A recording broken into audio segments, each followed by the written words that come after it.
This is the moment I've dreaded. Coming back to our home. Alone. Oh, Tim. Tim. You've been gone only an hour and already the house is empty without you.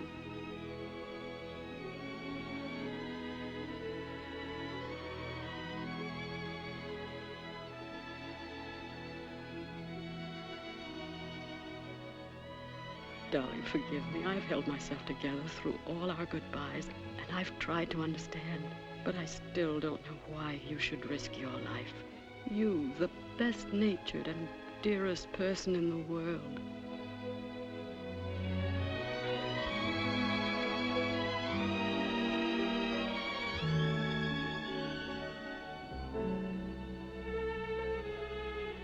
I'll try to remember what you said last night.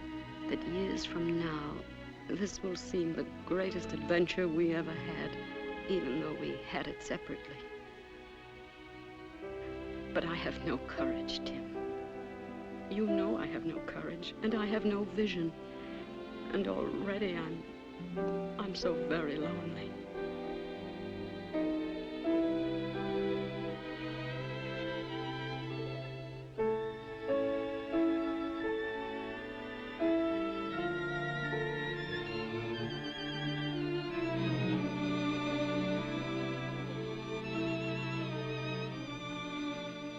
We've had at least today.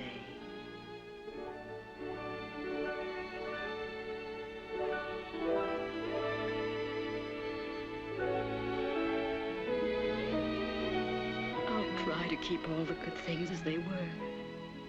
I'll keep the past alive. Like the warm room for you to come back to. I promise. I promise. Mother! Mother, where are you? Upstairs, dear.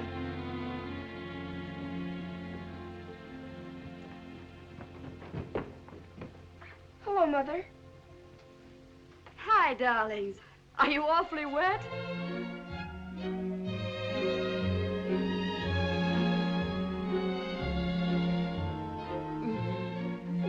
Jade's such a nice, fresh cheek.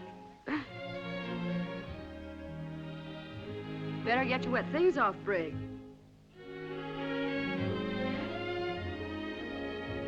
Pop get off all right? Was his train on time? I think it was just mean of Pop not to let us go to the station with you. Oh, darling, you know how much he loves you. He didn't even want me there. You know how he hates a fuss. And Louisiana's not so far, and he'll be home on leave before he goes. He looked so swell in his captain's uniform, didn't he? Bet the others were all jealous. I'd hate a squinchy little father. Pop looks like a parade all by himself. Did he have my present with him? Right in his pocket, Brig. I hope he keeps all his money in it and everything. Hope he buys all those generals a drink. And maybe he'll be a major by the time he gets home on leave. He can be a major anytime he wants to. And anyhow, he'd probably rather do something else with it anyway. Like sending Mother a present or Or what, honey? oh, I don't know. Buy some magazines or books, maybe. I wasn't really thinking.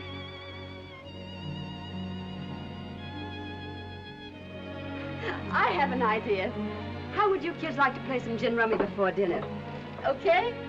Okay? Oh, let's not. It won't be the same without Pop. Not even gin rummy. Nothing.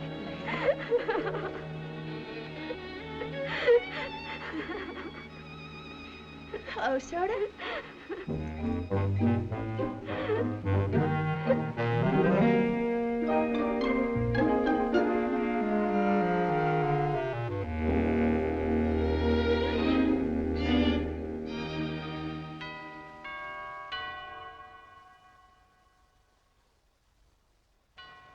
Brig, are you never going to get out of this bathroom? I'll go fly a kite. I wish you would till I get through. Well, if you don't get through pretty soon, you'll brush all the enamel off your teeth. You all stop that bickerment. It's time you girls was getting yourselves to bed. Ophelia, Hello, Fidelia. Where have you been all day? Where's your mother? I'm in here, in Jane's room. All right, Princess. The mirror's all yours now. You can have a wonderful time just looking at yourself. Evening, Miss Hilton. Did Captain Hilton get away all right this afternoon? Yes, Bedelia. He said to tell you he'd send you a postcard from New Orleans. What about you? How did things go? I got that job this afternoon just like you tells him with some lofty people uptown. That's good. The wages is mighty fine. I starts right away. But I ain't gonna be contentment. I ain't gonna be contentment like I've been right here all these years. Well, I'm afraid we're not going to be very contentment either, Fidelia. And what's more, I don't know what kind of a housekeeper I'm going to make. I can tell you something, Miss Hilton. You ain't gonna be very good. Oh, Fidelia. I've been figuring out this budget, and I don't see how we're ever going to make it. I've already arranged to sell the car, and... I don't think the government pays them officers enough. I don't see why Mr. Hilton ain't worth as much to Uncle Sam as he was to that advertising company. Well, anyway, Fidelia, you'll probably have a much easier time than you've had taking care of all of us. Fidelia, you're not leaving us. What's the matter, Fidelia? Did we do something to make you mad? Honey, you couldn't do nothing to make me mad, no matter what. You're just like my own child. Did I hear something about Fidelia leaving? Now, Jane, I'm just as unhappy about it as you are. We can't keep up the payments on the house just by cutting down on your allowances. Dolly, first Pop and now Fidelia. That's enough of that, Brig. I don't want no mourning. Now, you just say goodnight to your sister and run along to bed. You too, Jane. Tomorrow's a school day. I'll be right back. The Lord himself will just have to take care of these calamities somehow.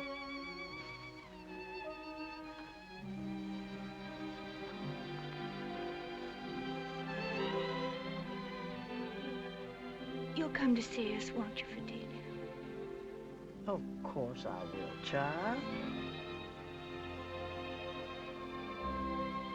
Land sakes alive, if you don't learn to pick up your clothes, you never will keep a husband.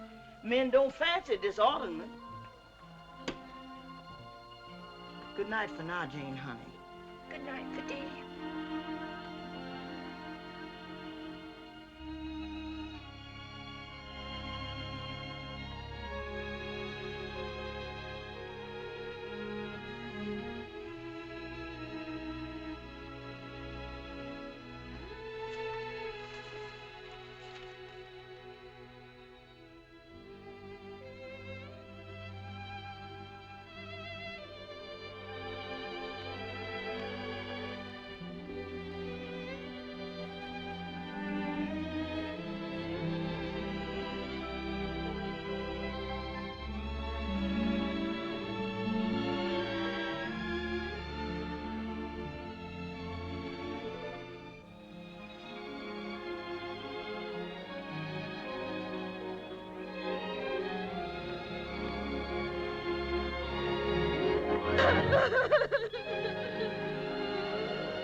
Oh.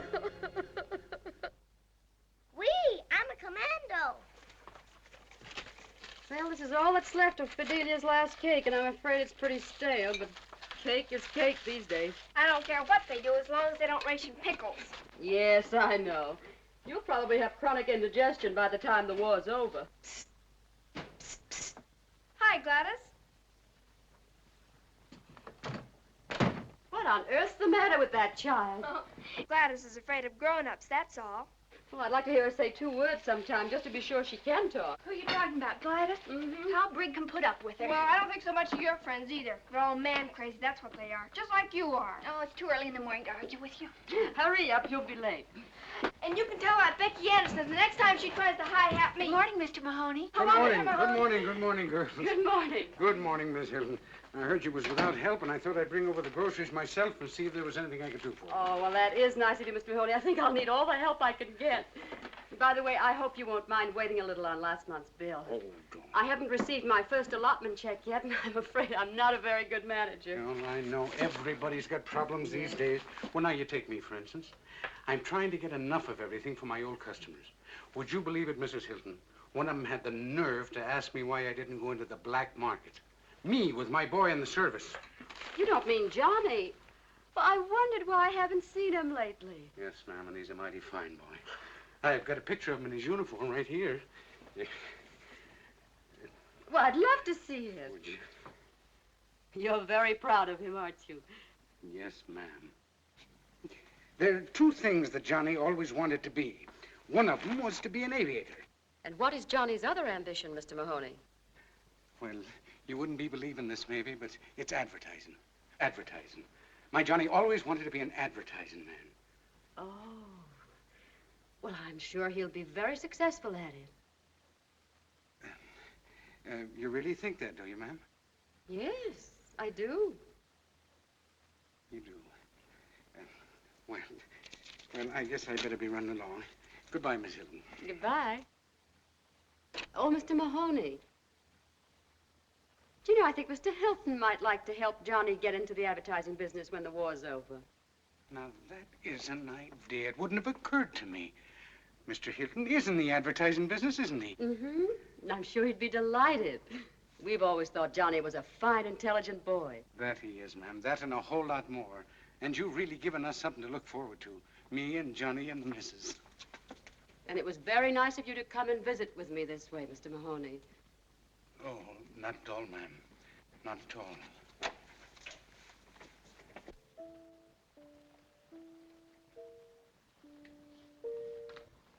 Mother, Yes? do you think that I could be a good secretary? Secretary. Why don't you be a WAC? You could be their mascot. Oh, all right. Go ahead and start. See if I care. Sell magazines. Everybody's got magazines. I know. Why don't we take somebody into the house? You know, a roomer. Oh, well, if you're going to throw away aces, Jane, that's fine with me. But, Mother, listen to me. Why shouldn't we rent a room? There's such a terrible shortage in it. Go away. Down with 5. It's perfectly ridiculous, Brigg. A stranger in our home. Where you get your ideas is beyond me. Certainly it's ridiculous. It's communism, that's what it is. Oh, pooh. We could get an officer, maybe. And it might be sort of like having Pop back. An officer. Do you know, Mother, I think maybe she's right. I understand there's not a room to be had in town. It might be very patriotic of us to take an officer into our house. Patriotism hasn't anything to do with it. I You're just crazy about uniforms, we should do everything we can for our soldiers. Patriotic. Brigg, Jane, now that's enough. Do you want to finish this game or don't you? 102. It's a blitz. Turn out the dining room lights, Brigg. Suppose Pop were looking for a room in some crowded city like this. Hurry up, Jane. It can't be that hard to figure out. And suppose there was a nice family like ours that had 3 bedrooms for 3 people. Don't you think it would be just malicious of them not to want to rent a room to Pop? Well, Jane? I won almost $6,000. 592 points at $10 a point. All right, deduct it from what you owe me. And poor Pop sleeping in the park. All right, all right. Pop is sleeping in the park, and the people are all malicious, and we decide to rent him a room. Now, you satisfied? You will, Mother? You'll do it? I didn't say I'd do it. I'll think about it. I just knew you couldn't be mean like those characters in that other city. Come along. I wonder how much we can get for Jane's room. My room? How much will that be for 3 days? What? Oh, Brigg, turn that thing off. I can't hear.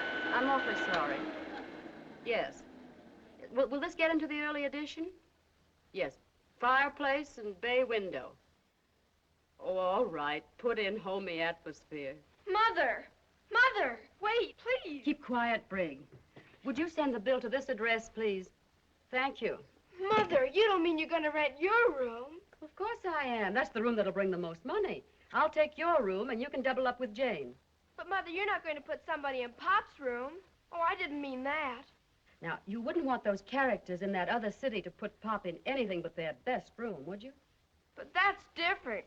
He's Pop.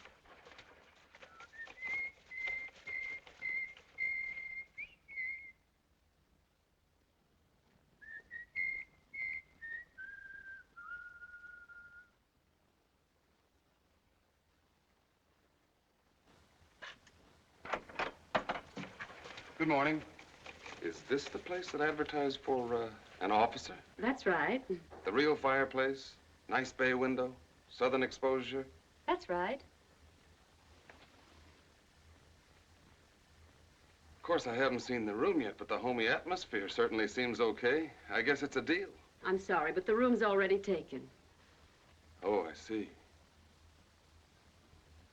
I'm sorry you had the trip for nothing. Yes, I can see you're grief-stricken. Jane. Hi, Beaver.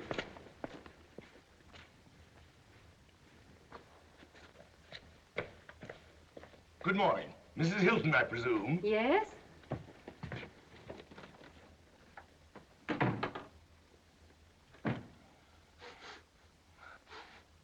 May I be permitted to observe this is the first house I've found in this God-forsaken community that doesn't smell of cabbage. Well, it does sometimes, when I we're... was given to understand at the office of the purchasing division, to which I have the misfortune to be attached, that you had a room for rent. Yes, but I specified an officer. You see, my husband... My name is Smollett, William G., Colonel, United States Army, retired.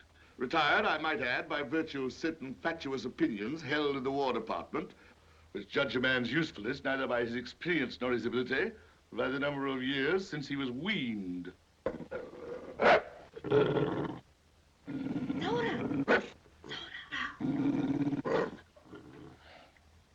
There was nothing in the information I was furnished, madam, which indicated that you had children and domestic pets. Well, I'm sorry, but they go with the house. We won't discuss it. With your permission, madam, may we dispense with further conversation? I should like to inspect the room. Oh, certainly. Just follow me. And I do hope you'll forgive me if I've been long-winded. Not at all, madam. Through a full and somewhat protracted existence, I have learned to accept the natural tendency of all women to be garrulous. Oh, you're very tolerant, Colonel.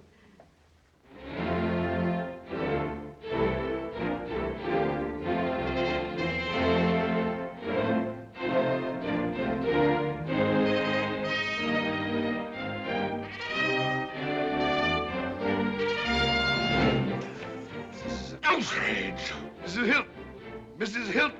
Can I do anything for you, Colonel Smollett? Mother's busy in the kitchen. Indeed you can, Miss Hilton. You can tell me who had the kindness to leave on my bed this pronouncement from Washington. This lesson in old-world courtesy and manners. Oh, I did that, Colonel Smollett. I just thought it might make it easier for us to get along. Oh, would you mind helping me with my aquarium? What? You see, Mother's going to use this room, and I have to get my things into Jane's room. Now, if you'll just grab that end there. Now, you walk backwards, and I'll steer you. The big one seems to be the commanding officer, kind of. Don't you think that's intriguing? Fascinating. Now, just a little over to the right. Be careful not to shake them. They're very sensitive. You must forgive me if I do anything wrong. This is my first experience hauling fish. Thanks, Colonel. I'll do as much for you someday. I'll tell you what you can do for me, young woman. There are certain elaborate suggestions on page 3 of this war communique concerning the condition, the schedule, and the equipment of the bathroom. Oh, yes. You do see. Then may I ask you to follow me for a moment? Of course. You know, Colonel Smollett, it was my idea that we should take in a roomer, and I'm so glad the whole thing's turned out so super. Since you are so ecstatic over the whole arrangement, may I make so bold as to ask whether you expect me to bathe under that? But golly, Colonel Smollett, there's a shower off Pop's room. I mean, your room. And is it necessary that your paying guests share the facilities of the house with this vegetable life? But you don't understand. This is the philodendron Pop gave me. It needs water, and I don't think rainwater gives it enough nourishment. Really? Well, just as soon as you think there's no longer any danger of pernicious anemia, would you mind removing that topsoil? Oh, yes, and another thing. I neglected to inform your mother that I liked my breakfast promptly at 7.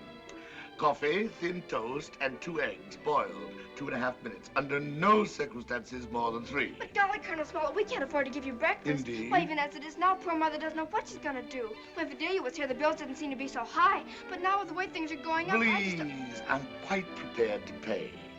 Oh, that's fine. Well, what would you say to 50 cents a day? Well, it seems a bit high under the circumstances. All right, we'll make it $3 a week. $3? Oh, there's the doorbell. Well, let's call it a deal. Good night, Colonel. But, let's see. A week for rent. For breakfast.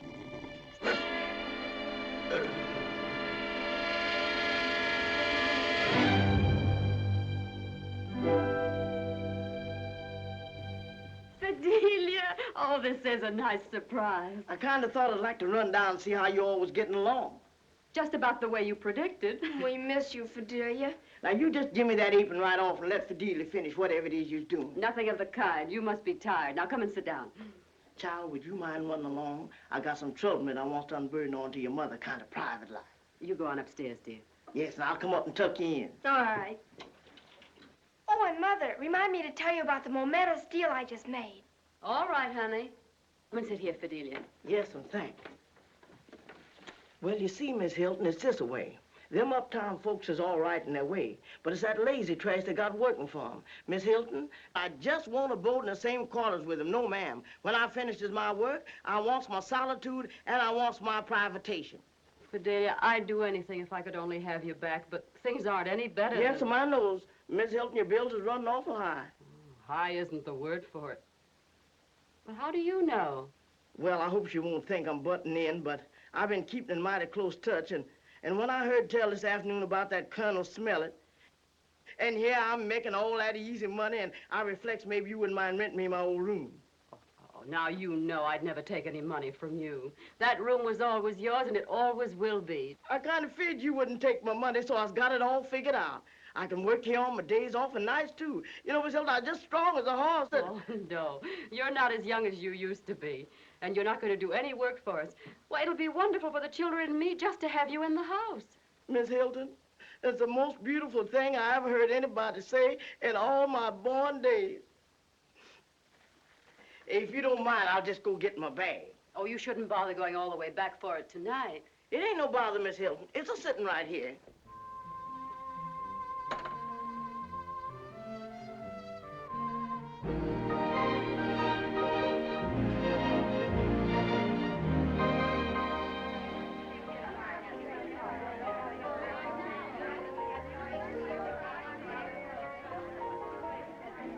This whole moral breakdown is being caused by drinking and nothing else.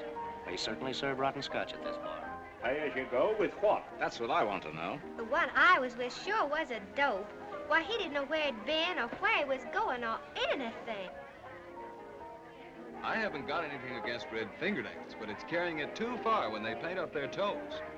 I bought 6 dozen islands before the hoarders got there. I can't write him everything the baby says on one of those little V-mail forms. Emily, let's not go to the bar. I could use a drink, nonsense. Don't be so old-fashioned. Will you let us through, please? I've been here 20 minutes and... Oh, of course. Go right ahead. Just leaving anyway.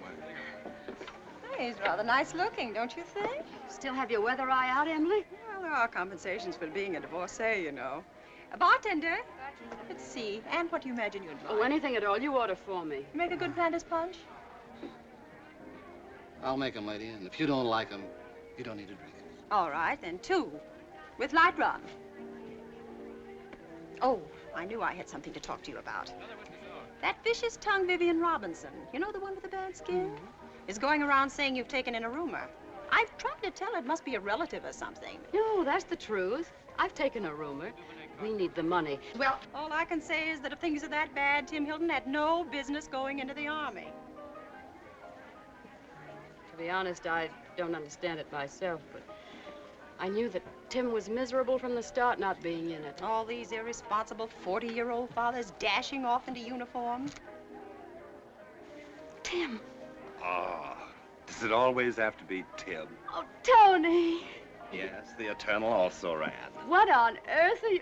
Emily, do you know Lieutenant Willett, Mrs. Hawkins? I've never had the pleasure, but I've always had a soft spot for Navy men. How do you do?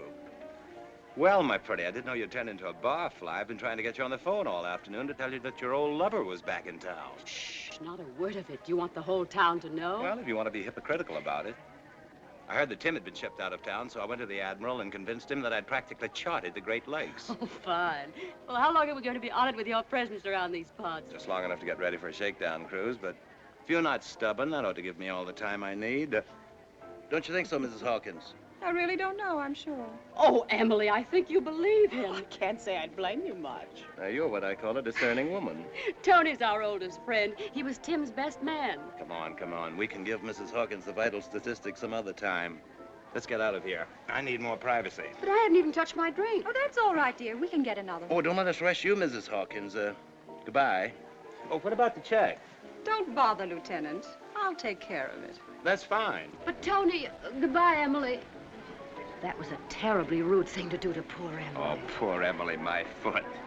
Do you know of any place in this gay metropolis where I can conquer my two passions at the same time? Oh, so you've been leading me on. There is someone on the lakes beside me. Don't be silly. I'm talking about you. You and a nice thick steak. The white fish, senor, is simply delicious. Grilled, blanc, maybe you like it. 2 steaks thick. Lobster Creole, speciality of the house. 2 senor. steaks thick. I must tell you the truth, Commodore. We are fresh out of steaks since last Tuesday. This is a steakhouse. Look, it says right here.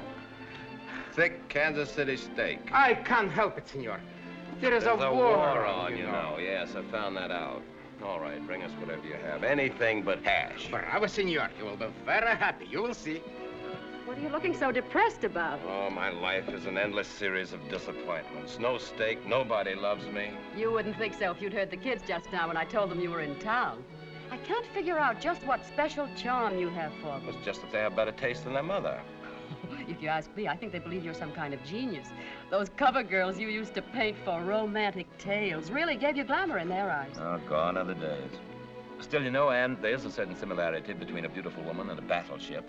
It must be, or else why would you be so interested in battleships? You got me wrong, Anne.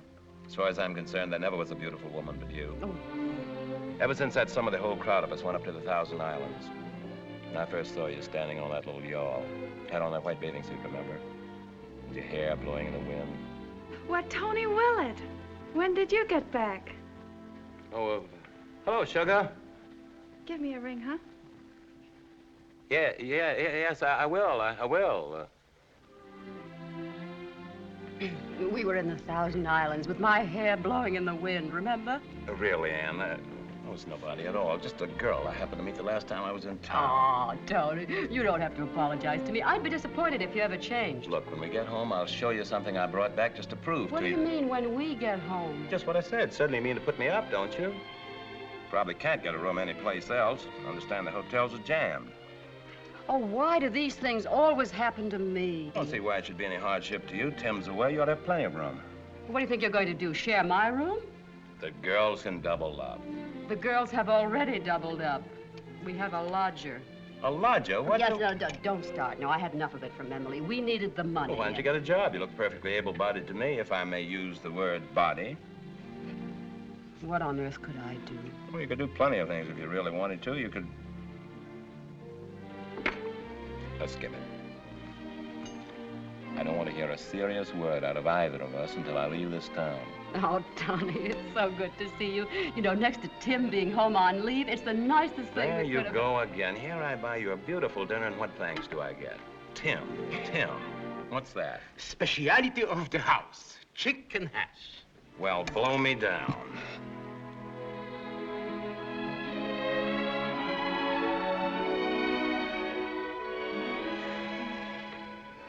I think Uncle Tony must be the most distinguished-looking officer in the whole Navy. Admiral King's not so bad. I mean young officers, silly. Well, you'd better finish your homework and stop mooning around.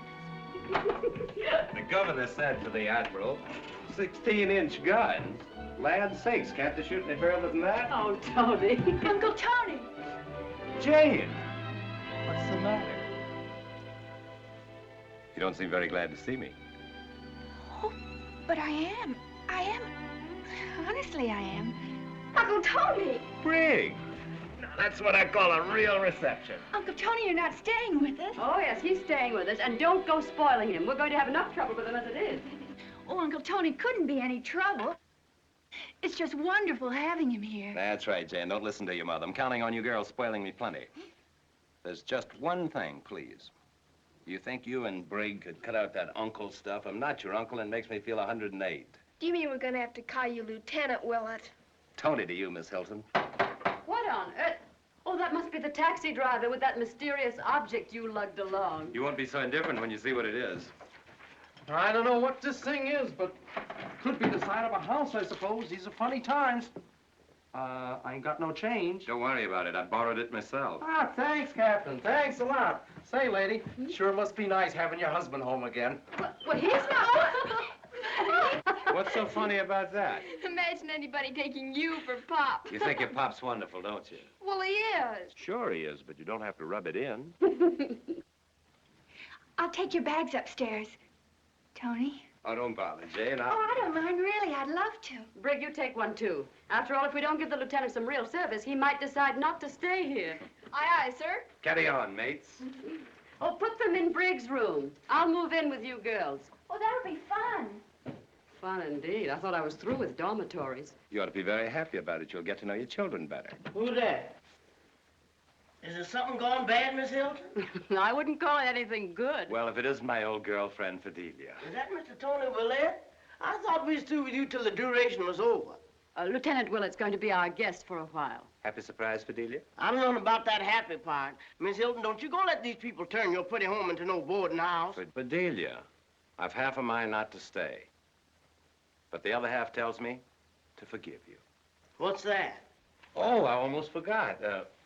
May as well have the unveiling right now. Wait a minute, Tony. I want to see, too. All right. Well, let's have a little light on it. I offered it to the Navy. Oh, Tony, I am flattered. That's mighty nice. Oh, Mother's just like you, and so pretty. Well, it's really not much. I heard they needed some new recruiting posters for the Waves, and I figured that your face was the one that would...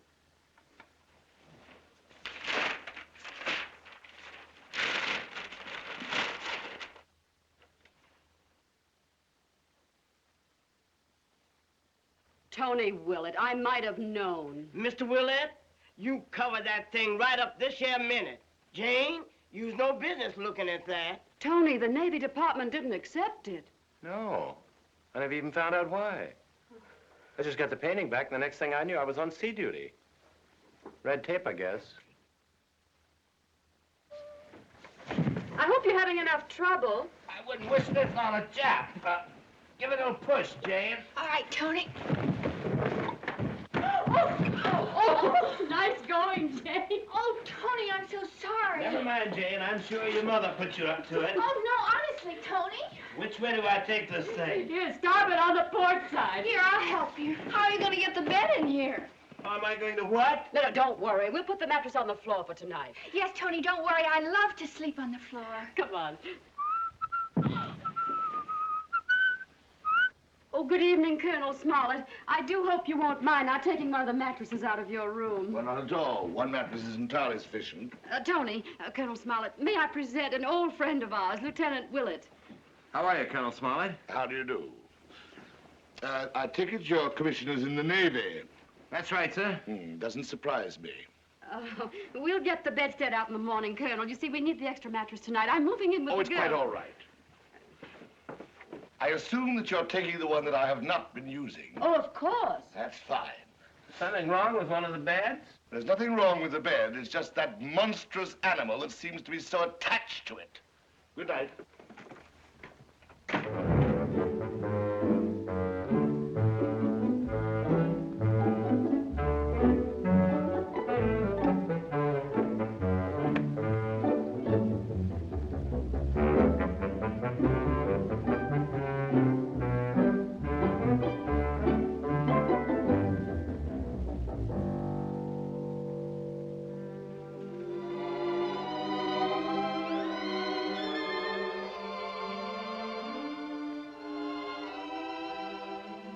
Mother. Yes, Jane?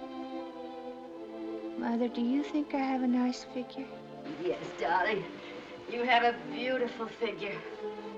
Do you think Tony might paint me someday?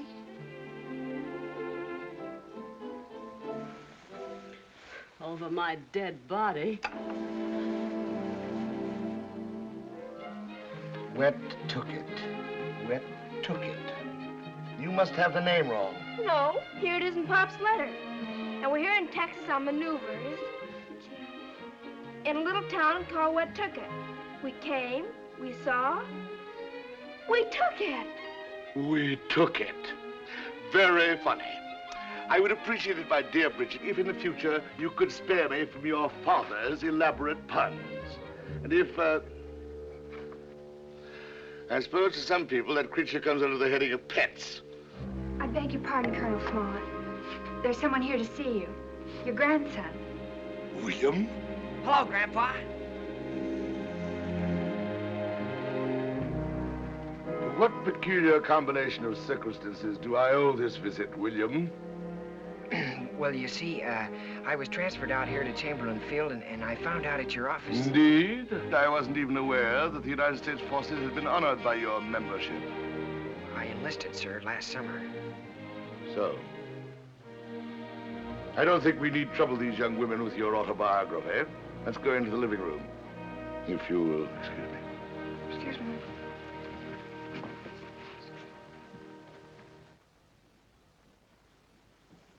I presume you come to me for help of one sort or another with your tail between your legs. Well, no, sir. I thought you might like... Well, you see... Or is it money that you're after? Speak up, boy. I thought you might like to see me. A very mistaken notion, if ever you had one. And you've had plenty, as we're both well aware. After all, I thought that we may not see one another again. I don't know when I'll be shipped out. Come, William. Let's not dramatize these things. There's no need for any pretense of affection between us. You've paid your courtesy call. Well, all right, if that's the way you feel about it. I'm sorry to have disturbed you. You may drop me a line with your address. And if you have any affairs that require attention, I shall have my lawyers look after them.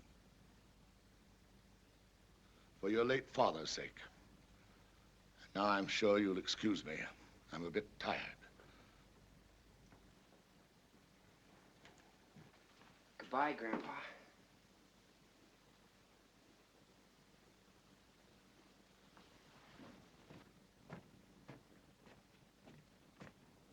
What do you suppose? I'm going in and speak to him.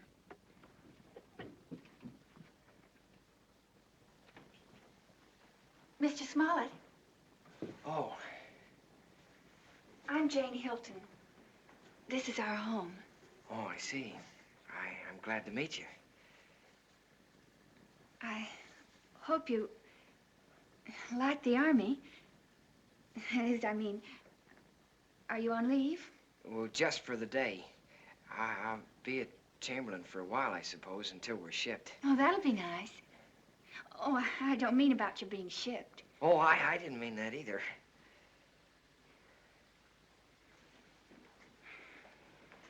I hope you don't think I'm a murderer or something. Grandfather just doesn't like me. Well, I don't think it's right. I think it's just terrible of him.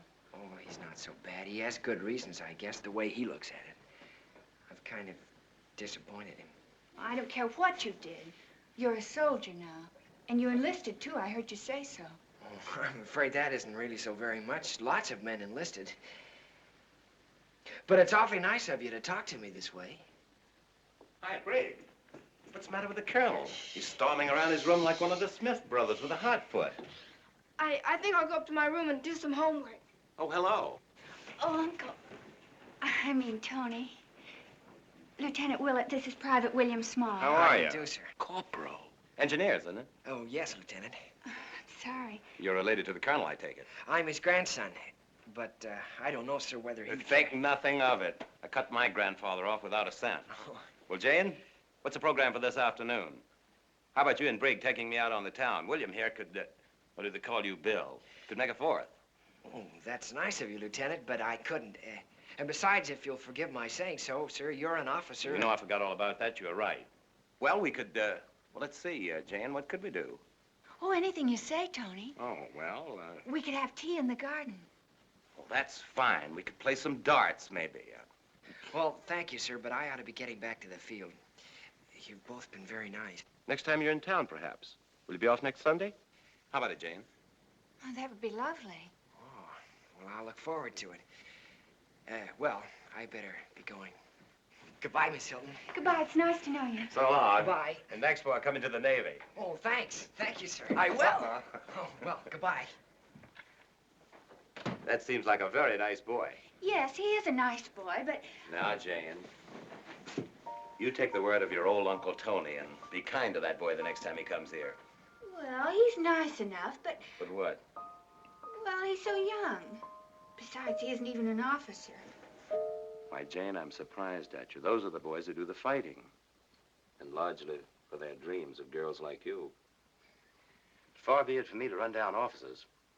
You go right on advertising us, Jane. Every little bit helps. Oh, Tony, I wish... What do you wish, little Janie? I wish I were 27. Now, that's a coincidence. So do I. Where's that brig? Do you suppose she ran out on us? Let's go find her. I've got a nickel bet with her on 20 questions.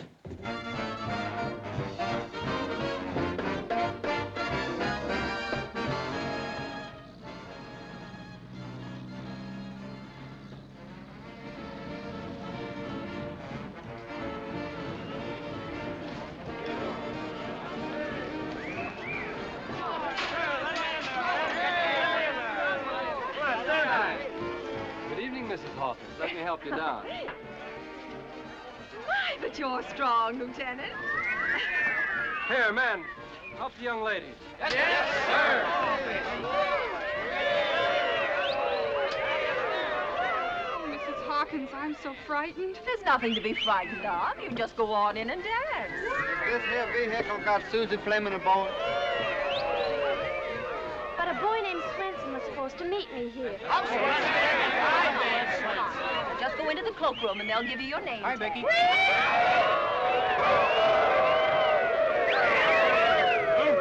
Just like a great big prom, isn't it? Mind you, Becky, dear. Leave a few boys for the other girls. Miss Hilton! Miss Hilton! Come on, Jane. Don't dawdle. Will you be sure and tell me when Mother and Lieutenant Willard arrive? Don't worry. You just look for me at the committee table, and I'll help you find her. Oh, hello, Miss Hilton. May I have your first dance? Well, I really don't know what arrangements have been made. I just can't figure out what could have happened to Susie Fleming. Jumped over the county hill. That's the way the gypsy doodle works. When you think that you're crazy, you're the victim of the gypsy doodle. But it's not your mind that's hazy, it's your tongue that's a fall down doodle.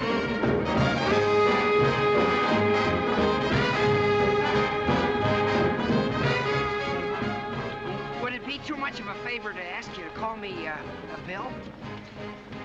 Well, I don't know you very well, but... All right, Bill.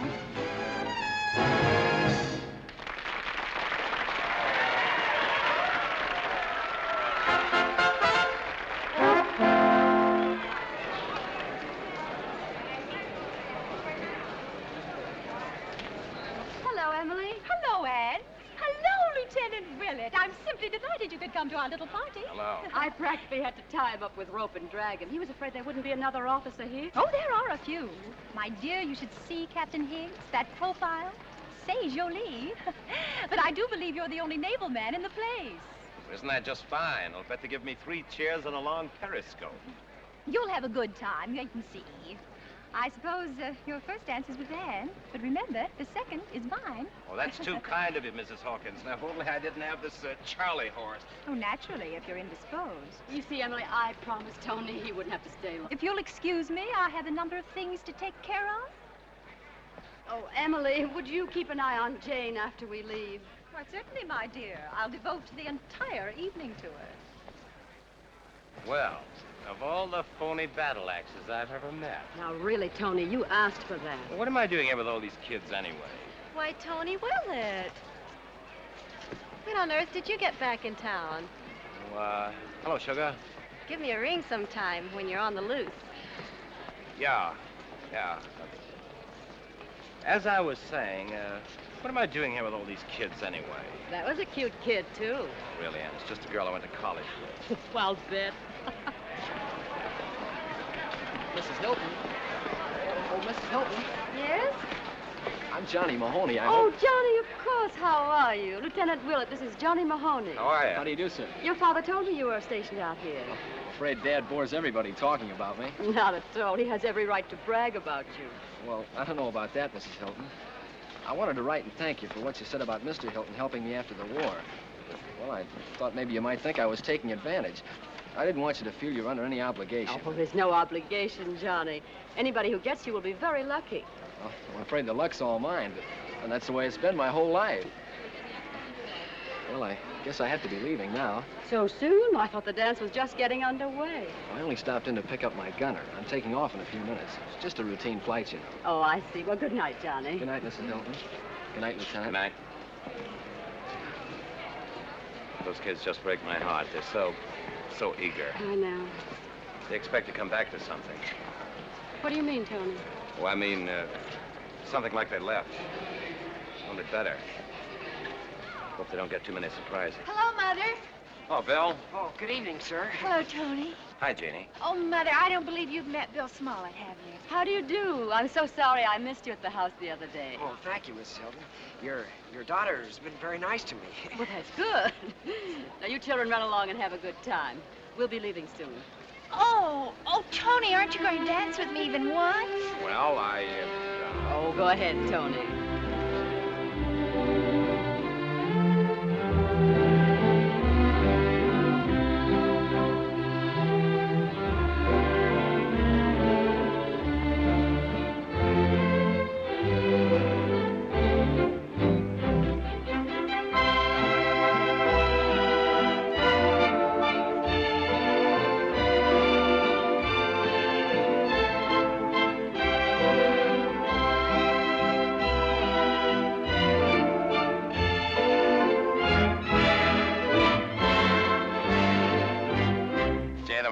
Proud of you. The nicest looking girl in the place. Oh, Tony, do you think so? If only I thought you really thought so. Really, I haven't waltzed very much, Mrs. Hilton. Would you rather we stopped? Now, Bill, you invited me to dance, and you're going to see it through, whether you like it or not. Oh, well, of course, Mrs. Hilton. I'm only too happy.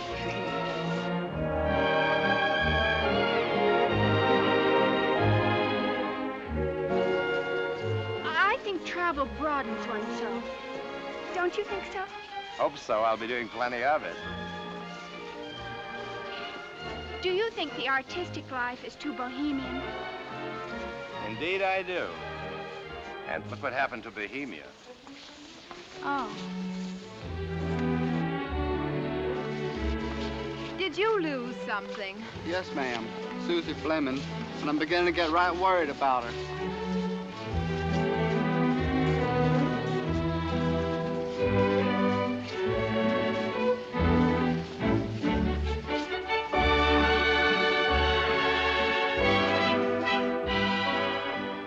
I love modern American painting, don't you? You're the true American art, darling. Tony, nobody else ever says things like you. Hey! Oh, I'm so sorry, sir. It's my fault. I ought to watch where I'm going. It's all right, Lieutenant. We know you didn't mean it. Oh, it's over. And very nice it was, too.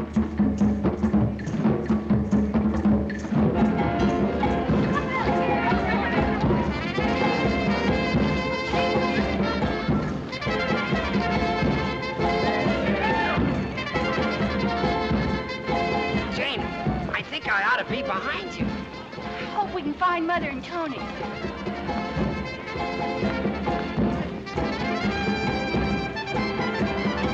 What do you think you're doing, anyway? I don't know, babe. I ain't used to dancing. I'm used to pushing a plow. You're not kidding. I bet Emily put some vinegar in this. You know, if you're not careful, I'll think you don't like Emily. I'll tell you this much. As soon as we leave here, you're going to buy me a drink. That's the least I'm entitled to after... Why, hello, Tony. I didn't know you were in town. Hello, Sam. It's quite a dance you fellows are putting on here. What's the matter? You look upset. Just got some bad news. Oh. Good evening, Mrs. Good Hilton. evening, Major. Plane crash. Don't say anything about it now. It might spoil the fun. Well, that's too bad. Where did it happen? Right outside town. Lost one of my best boys. What was his name? Mahoney. He hit some wires. Oh, not Johnny. Did you know him? Well, I hope he wasn't, But it can't be. We were talking to him here just a little while ago. I'm extremely sorry, Mrs. Hilton. I had no idea that you knew him. I shouldn't have said anything. It's just that I like Johnny very much. I know his father. Terrible thing. Beg pardon, sir. The car's ready for you now, sir. Be right there. Yes, sir. I've got to go and examine the wreck. Not a very pleasant job, I can tell you. Good night. Good night. Good night, Tony. So long, Sam. Oh, Tony, how awful. His poor parents. Lucky Johnny. Come on, Ann. Let's dance. Dance? Look, Ann, you'll be hearing plenty of things like this. Might as well get used to them now.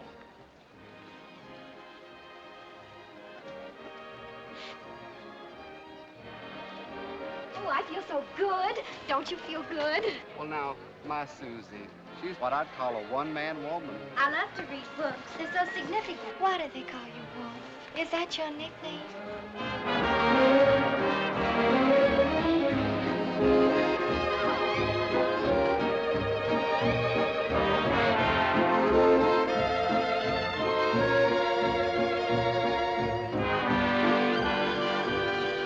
Hear what they're playing?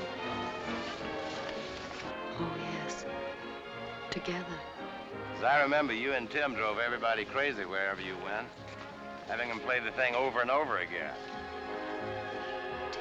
Laughed at the rain together, sang love's refrain together. We knew long ago that our love would grow in storm and sun together.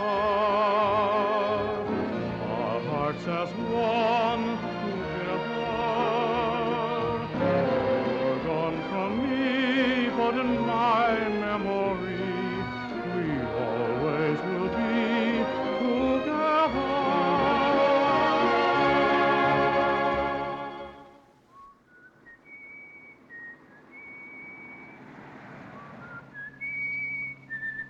Oh, please, Tony, whistle something else. I thought that was your favorite, next to Rock of Ages, of course. Don't joke. All right, have it your way. No jokes. What is your pleasure? Oh, I'm sorry. You said you wanted a drink. Let's go someplace. You feel like it? Sure I do. Honest? No, frankly, I don't feel much like it. Neither do I. It's pleasant being in a car again, isn't it? Yes, we used to take everything so for granted. Now I feel like a king just because I can rent one for a week. Uh-oh. Yep. It's one of them, all right. What have we been doing? You weren't speeding. Things changed around here. Do you have to be doing something now before you get a ticket?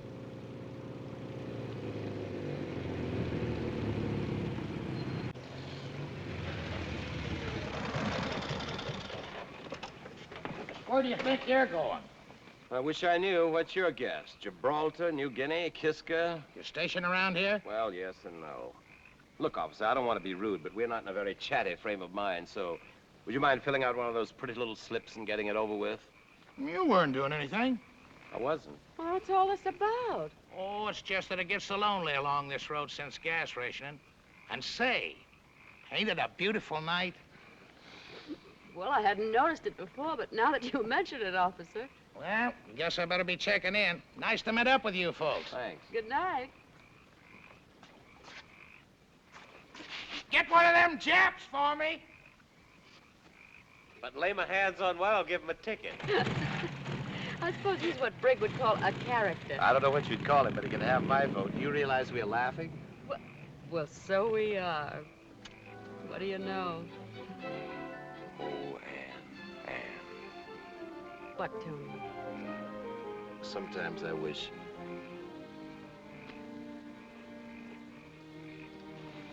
How'd you like a cigarette? Well, as a matter of fact, I'd love one. I don't believe I've had a cigarette in a month. I must say, I've never had such a dramatic build-up to a cigarette before. You know what I was just thinking? I like you best when you're not thinking. That's right, run me down. Tony Willett, the jolly fellow. Always good for a laugh. Oh, now, you're not really going to be wounded. Not by me, of all people. No. If you haven't wounded me by now, I guess I'm impervious, Ann. But I would like to tell you what I was thinking. All right. What were you thinking? I was just thinking what fun it would be sometimes to be a good, heavy, synthetic rubber heel. It would be synthetic, Tony.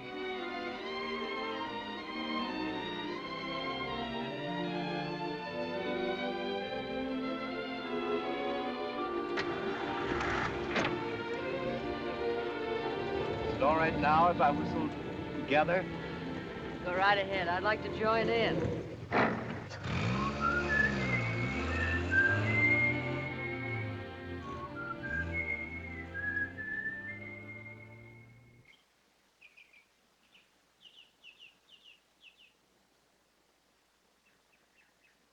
I just can't believe that by tomorrow Tony will be gone. There are enough carrots here to feed a cavalry regiment, men and horses. I guess next to Pop, Tony must be the nicest man in the world. Bridget, please. What, Colonel? If you'll excuse me, I've had enough this morning. In fact, I think that henceforth you may operate this victory garden entirely by yourself. But, golly, what did I do? But since you're so obtuse, Tony, Uncle Tony. I suppose I'd better look for quarters elsewhere, since that's the way I'm regarded around here. Oh, Colonel Smollett, I wouldn't hurt your feelings for anything. And it's not a question of my feelings.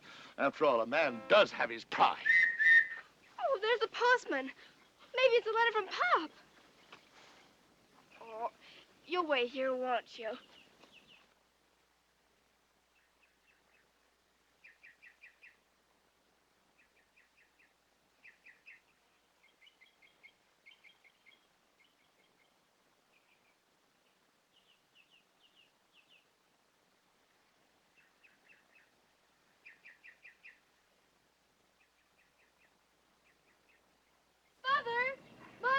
Mother! What's all the excitement about?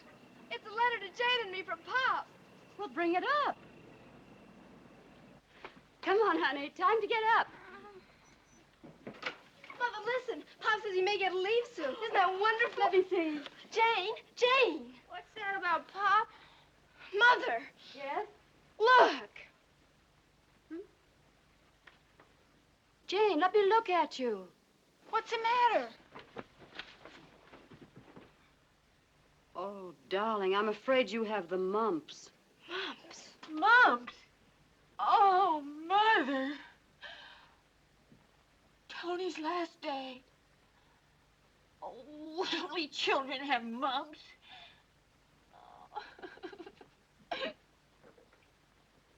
You sure you ain't leaving nothing here, Mr. Willett? Just my love, Fidelia. Why, you afraid maybe I'll come back?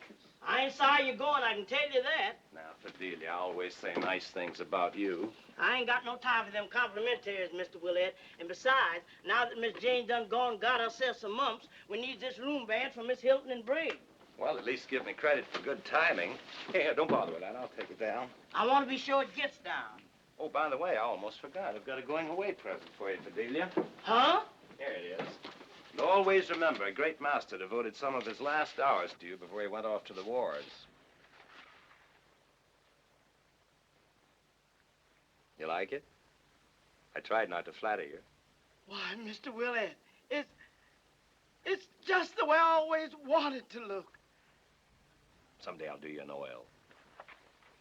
Holy smokes, I haven't too much time. I want to say goodbye to everybody. You just run along and say your farewells. I'll tote your bag downstairs for you. That's very nice of you. Mr. Willett, I must have been blind. Just stone blind not to see what a lovely gentleman you is. Leaving, Lieutenant? On my way, Colonel. I'll tell Miss Hilton you're ready, Mr. Tony. Thank you, Fidelia. Rather envy you, if I may say so. We could use you, sir. In the Navy?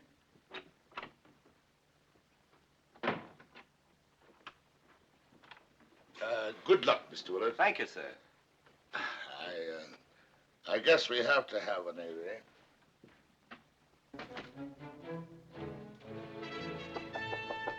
Jane? Tony, don't come in, please. Don't you want to say goodbye? I have an awful disease. Can't scare me. I'm coming in. Oh, Tony. Wait a minute, Tony, please. All right, Jane? Yes? I wish you wouldn't. Hello, Janie. Oh, Tony. You look fine in that kerchief. Probably start a new fashion. Terrible. Oh, no, you don't. You can never look terrible. You're pretty, that's what you are. Don't laugh at me. I never laugh at anybody I love.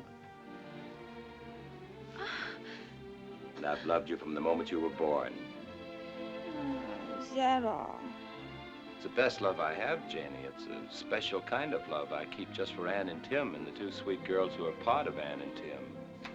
Tony, you're going away and maybe you'll be killed and I've got the mumps just like a baby. I hope the mumps are the worst things that ever happened to you your whole life long. And I won't be killed. Only the good die young, haven't you heard? Then I'm neither good nor young. But Tony, you're just the right age for a man. Little Janie. Want to make a bet? What?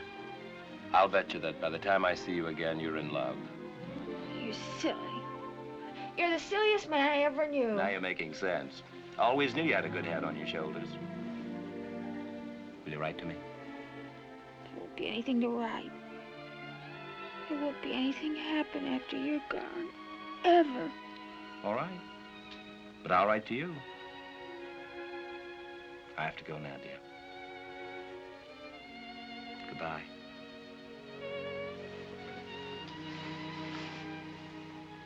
Goodbye, Janie. Bye, Tony. I'll write to you. I'll write to you all the time.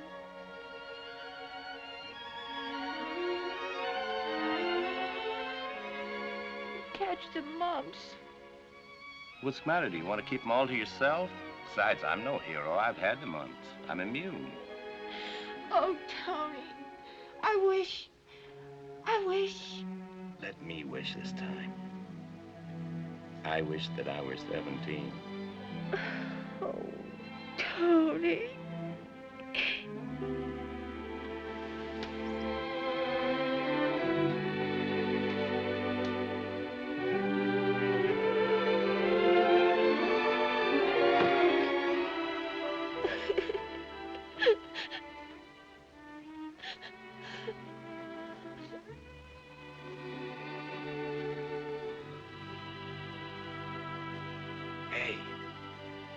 Sitting right there in that holy of holies just as though it were yours.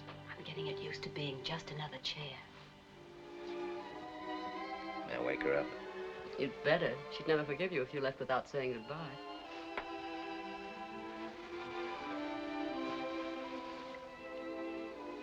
If ever I have any children, God will punish me. They'll be boys.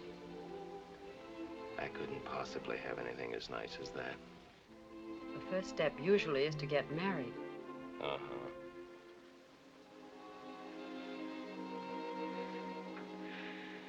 You leaving soon, Tony? Just a little while. Say goodbye to Tony, darling.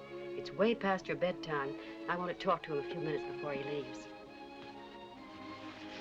Goodbye, Tony. Goodbye, Brick, dear.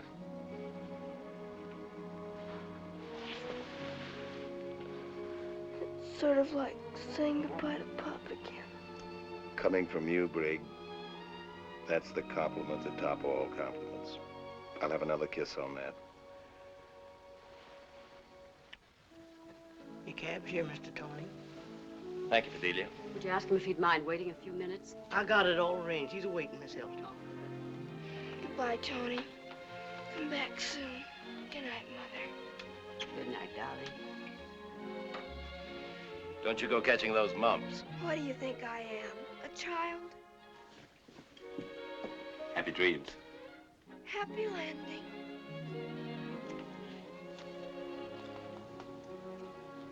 Goodbye, Mr. Tony. Goodbye, Fidelia. I'll take myself along now before I...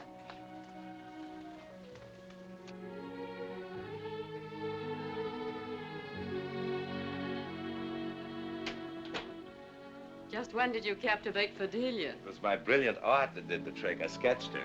As a wave? And sometimes your ingratitude saddens me. You'll recover. I've got to leave here just 3 minutes flat. Tony, I'm so sorry to see you go. We've all loved having you.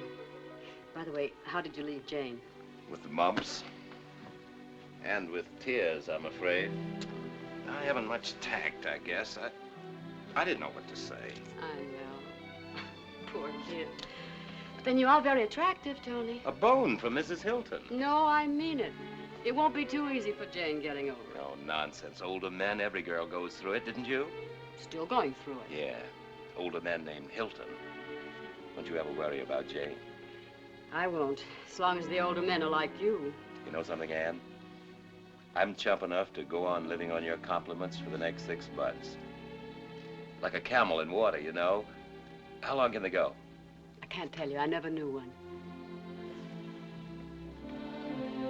Tony, don't tell me any secrets, but is it action this time? I guess so, down the St. Lawrence, and then just when I don't even know myself.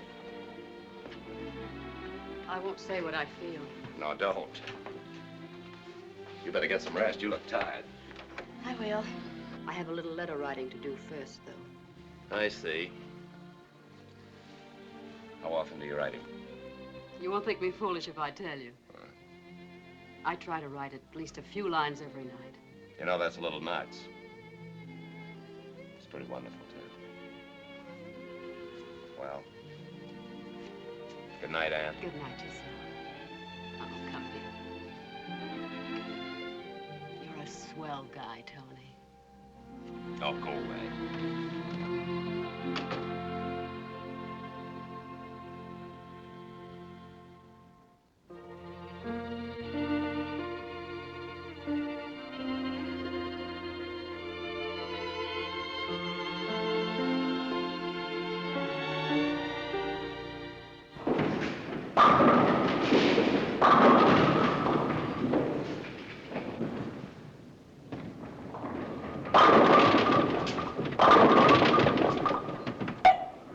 Well, she finally hit one.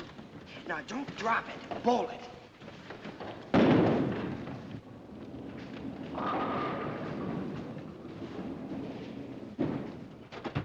Oh, it's no use, Bill. I'll never learn. Oh, sure you will. I hurt my thumb. Oh, I'm so sorry. Let me see. Ha, ha, ha.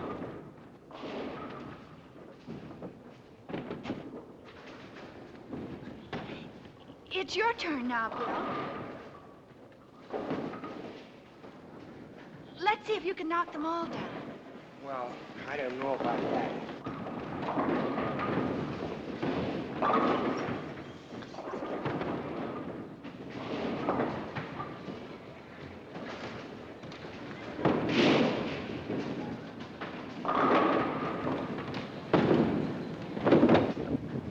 Ha, ha, ha.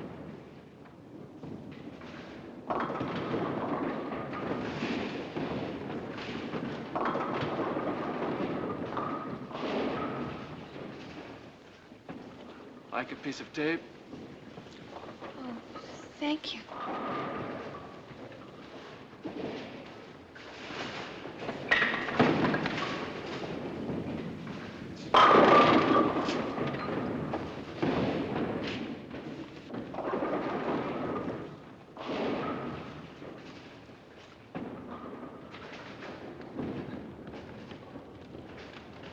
It's your turn now, Jane. Oh, he just gave me a piece of tape.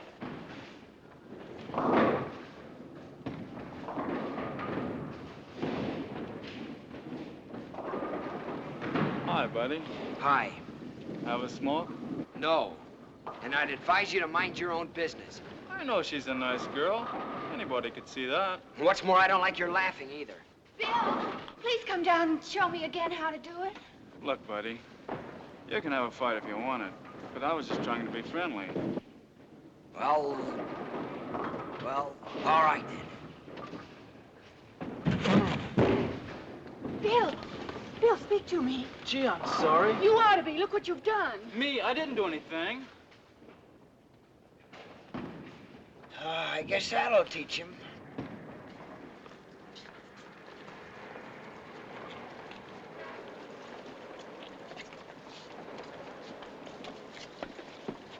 You know, I've never been to the beach in my whole life. I've never seen the ocean. You haven't? I never saw it till a couple of months ago. But you're a sailor. I was brought up on a farm. Oh, I see. I've never been on a farm. You haven't? I was brought up on a army post. Oh, I see. I have to catch a train. Got to be back at the base in the morning.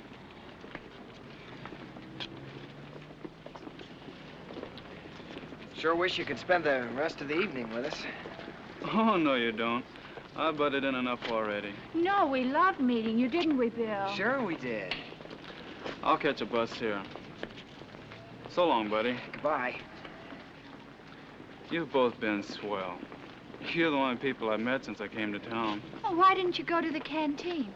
Oh, they're so crowded and everything, and I don't dance so very good. You and me both. Next time you come to town, maybe we can all go bowling again. Gee, I don't know if I'll ever be back this way. And I expect we'll get going any day now. War looks pretty good, doesn't it? Sure does. Well, goodbye, miss. My name's Harold Smith. Well, I'm Bill Smollett, and this is Miss Hilton. How are you? Jane's my first name. Goodbye, Jane.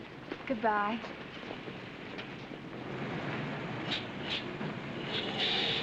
Bye, Harold. Hal. Oh, goodbye, Hal.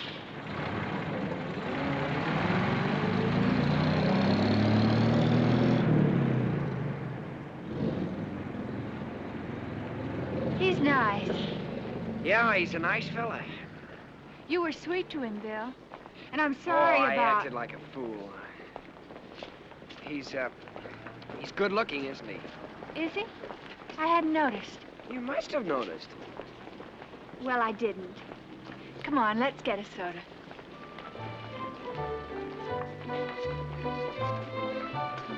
No chocolate. We only have vanilla flavoring left and no ice cream. Would you like to try our victory punch? What's that? Oh, it's sort of a loganberry phosphate with lime. Oh, that sounds fine. We'll make it two. All right. But you could have a vanilla soda without any ice cream, maybe. Oh, that's right, I could, couldn't I? All right, I'll try that. Okay, one victory, one vanilla soda with no ice cream. You mind if I smoke? Of course not. Bill, why are you so timid about things? What do you mean, Jane? Oh, I mean about asking if you can smoke and... Well, nobody else does that, and... Well, I mean everything. Is it... I hope you won't think I'm being forward, but... Is it something to do with your grandfather? Oh, no, it isn't that.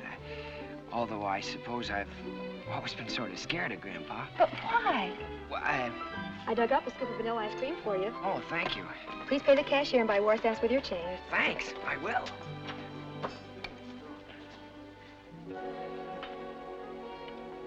You see, my father was a soldier. He was a colonel when he died. I guess all the Smolletts all the way back were soldiers. One of them was with Washington at Yorktown.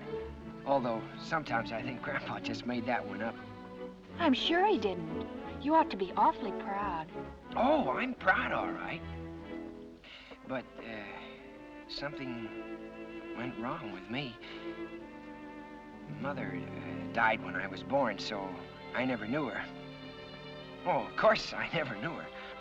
That's a shame. She could paint pretty well. China and things. I hope I can show you her work sometime. That is, if Grandpa... If Grandpa what? Well, if I go home. You see, I haven't lived home since West Point. West Point? Oh, look, Jane, you don't want to hear all about this, do you? Not if you don't want me to, Bill. Oh, but I do, of course. There's no one in the whole world that I'd rather explain... that I'd rather tell.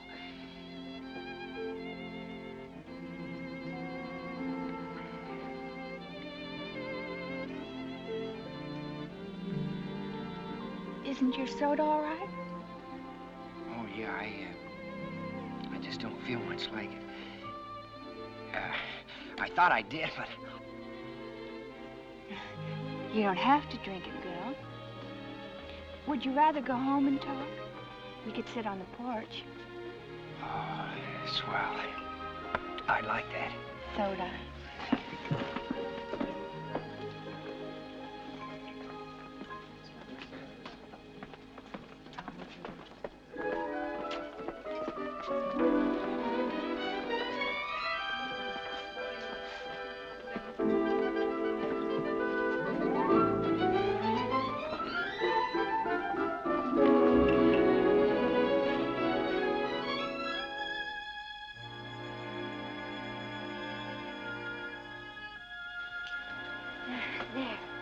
Now we can relax.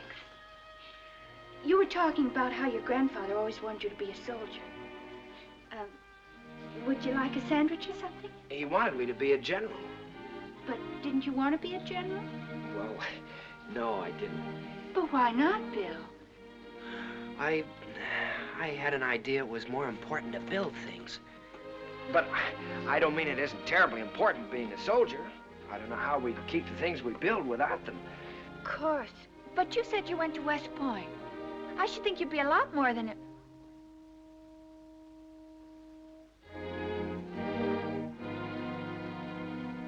More than a corporal, you mean? Let's have a picnic sometime. I'll bring a...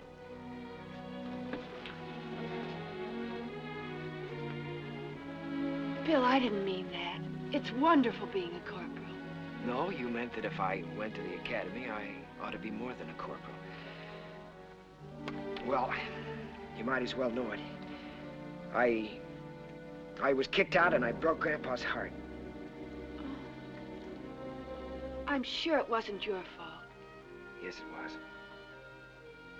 Bill, come and sit down.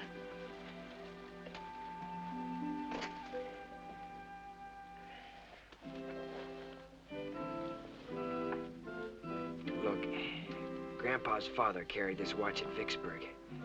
Grandpa gave it to me on my 10th birthday. He had it engraved for me. Read it. I'll light a match.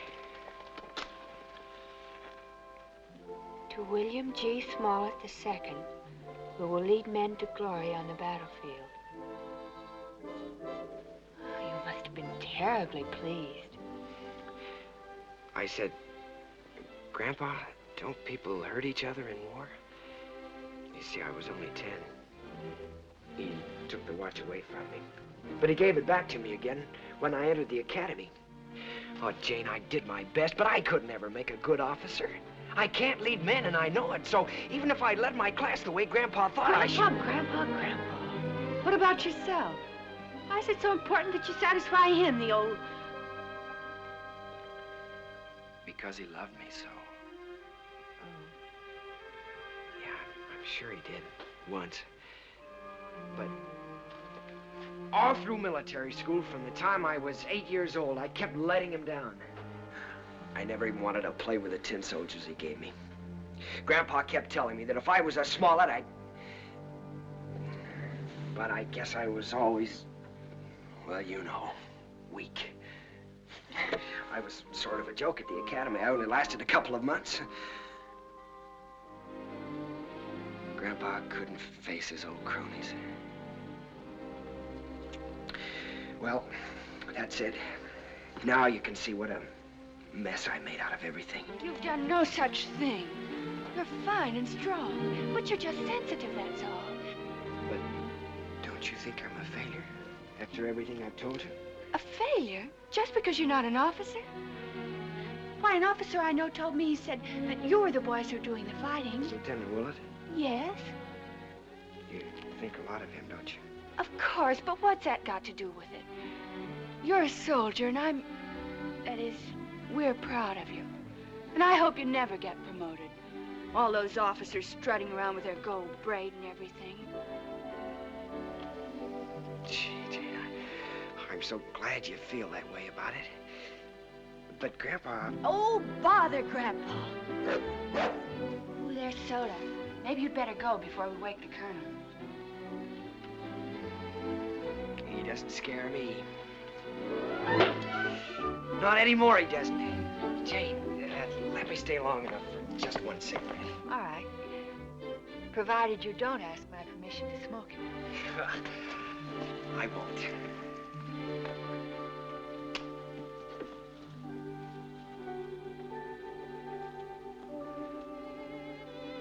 Oh, gee, Jane, I think you're wonderful.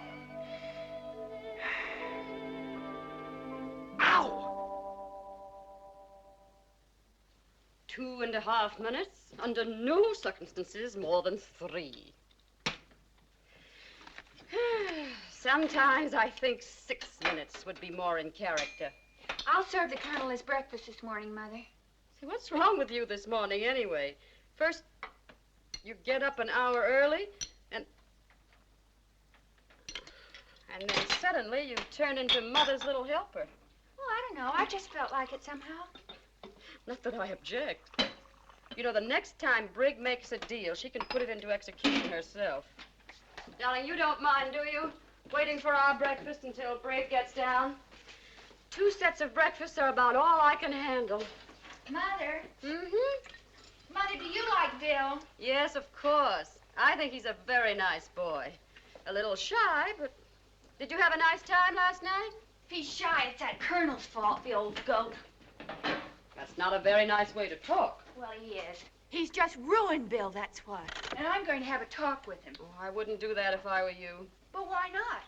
Somebody's got to talk to him. Well, it's usually a pretty good rule to stay out of other people's business. But then maybe it's better if you learn the hard way. Go ahead if you want to. You're not a baby anymore. Just think, in another week I'll be graduating. Mm-hmm. Mother. Hmm? May I get a war job? You certainly may not. You're going to college. College? But, Mother, all the girls are talking about getting war jobs. Now, listen to me, darling. I promised your father, and I promised myself, that all the things we planned for you are going to come true, war or no war. But I want to do something. But we're doing all we can, dear. Those are the things that Pop is fighting for, so that you girls can continue It is 3 minutes after 7. Here. You see what I mean? Yes. Oh, dear. Here, give him his breakfast. And tell him anything you want to. The old goat. Good morning, Colonel Smollett. Looks like a fine morning. Yes. Where is Superman? I beg your pardon? Pages 9 to 12 inclusive are mysteriously missing.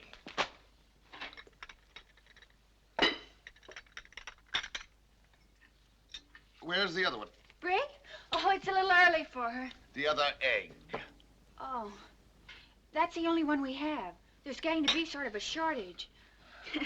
I guess the hens are busy with war work.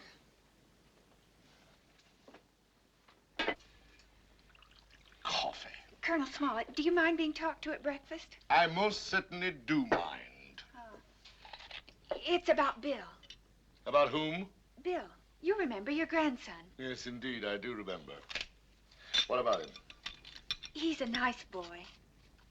A most interesting observation, Miss Hilton. I'm afraid you don't understand him.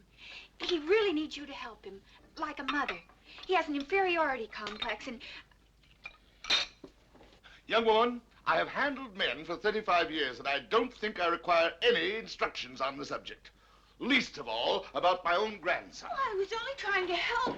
He respects you so much. Then I'll thank you to do the same, and to stop your intrusion in my affairs. If you only knew the first thing about psychology, you'd know better than to try to browbeat him. Colonel Smollett, if you'd only listen. You may advise your mother that henceforth I shall have a decent breakfast downtown for 40 cents. I think you're a rude, mean, horrible old goat. Oh, beautiful for spacious skies, for amber waves of grain, for purple mountains' majesty, above the fruited plain. America, America, God shed his grace on thee, and crown thy good with brotherhood, from sea to shining sea. It is now my pleasure to introduce the class president, Miss Becky Anderson. Class president, class pinup girl. I heard all about how she got elected. Oh, that's not fair, Brigg. Becky's a very bright girl. She most certainly is. I should say that Becky's one of the brightest and one of the most attractive girls in this town. Oh, I wouldn't go so far as to say that. No, ma'am. Ladies and gentlemen, honored guests, my subject for this occasion is women's place in the war.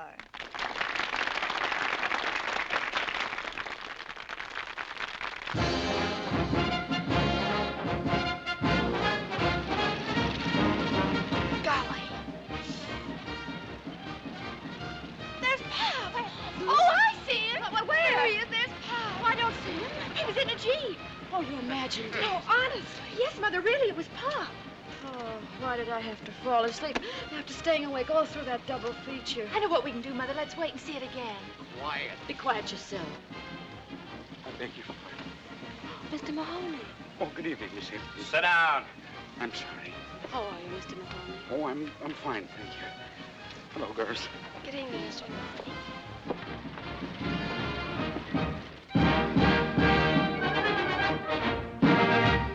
Stone City, Nebraska turns out to greet Sergeant Tommy Blair of the Army Air Forces. Tommy, seated between his proud father and mother, joyfully receives the plaudits of his hometown. You say it's animal? That's right. And its home is in the Middle West. Mm-hmm. And it makes a noise like a lion, but it puffs like a locomotive. Hmm? Better give up. You agreed if you hadn't guessed it by the time we got home. Oh, I know. It's soda. Oh, no. Brig guessed that long ago. All right, I give up. It's Colonel Smollett, silly. Oh, Mother. What's that? Mother, what do we do? Is he dead?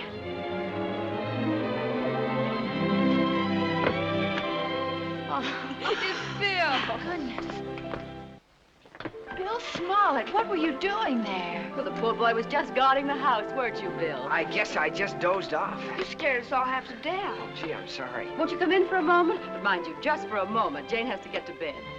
Mother, may Bill and I take a walk for just 5 minutes or so? All right, Jane, make it 10 minutes. But remember, that doesn't mean an hour. Thank you, Mother. Good night, Miss Hilton, and thanks. Good night, Bill.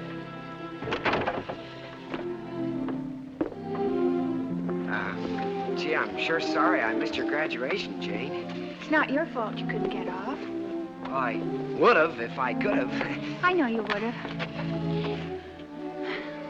Shall we go this way? Oh, that'd be fine. Or this way? Okay. No, I think the other way's better.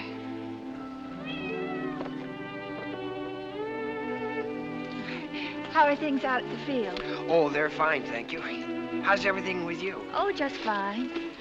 I want to get a war job, but Mother won't let me. Well, I think she's right. You ought to stay home. No, it isn't that at all. Mother wants me to go to college. Oh. Oh, gee, that'd take 4 years, wouldn't it? If I go. You don't want to go? No, it's so silly. If I were 3 or 4 years older, I could be a waif. Or a whack. Or a nurse. That's what I'd rather be most. A nurse. That'd be swell if I was wounded. You shouldn't say such things.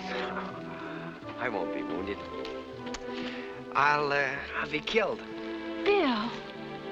Oh, Jane, would you care? Well, of course I'd care, silly. Oh, gee, that'd be fine. I'd be fine about it. Well, I thought that if... Well, what I mean is I would be glad if you were sorry if I were killed. What good would that do if you were dead? Yeah, I guess you're right. I don't ever want to hear you talk like that again. Okay. I'm sure sorry I missed your graduation. Jane! Well, the 10 minutes aren't up yet. Jane! Jane! What's the matter? Wire from Pop. From Pop? Is anything wrong? He's going to be someplace for an hour between trains and wants us to meet him there. Hurry, where? I don't know, but hurry. We have to get a train.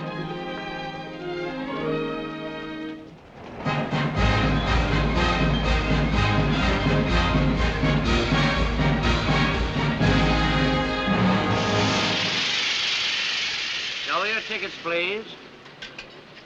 Did I get your ticket? Oh, yes. My daughters are back there. If we keep stopping like this, I'll miss the biggest deal of my life. Well, I'm in no hurry. I've got plenty of time from now on. Tickets, please. Oh, yes, I got yours before. My husband's never even seen the baby. Hmm? Did I get your ticket? My mother has it. Oh, yes. I think babies are just about the cutest things there are. What's his name? Dwight Eisenhower O'Brien.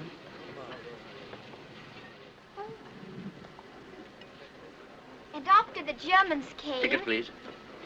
And after the Germans came, We did not get any milk or any meat at all. I think this business of serving only 2 meals a day on these trains is simply outrageous. Tickets, please. Conductor, can't we do anything to get this train going? I wish we could, but those supply trains have the right of way. But we're going to meet my pop. He's in the army, and if this train is late, we may not see him before he leaves. But don't you think those tanks had better get through if you want him to come back?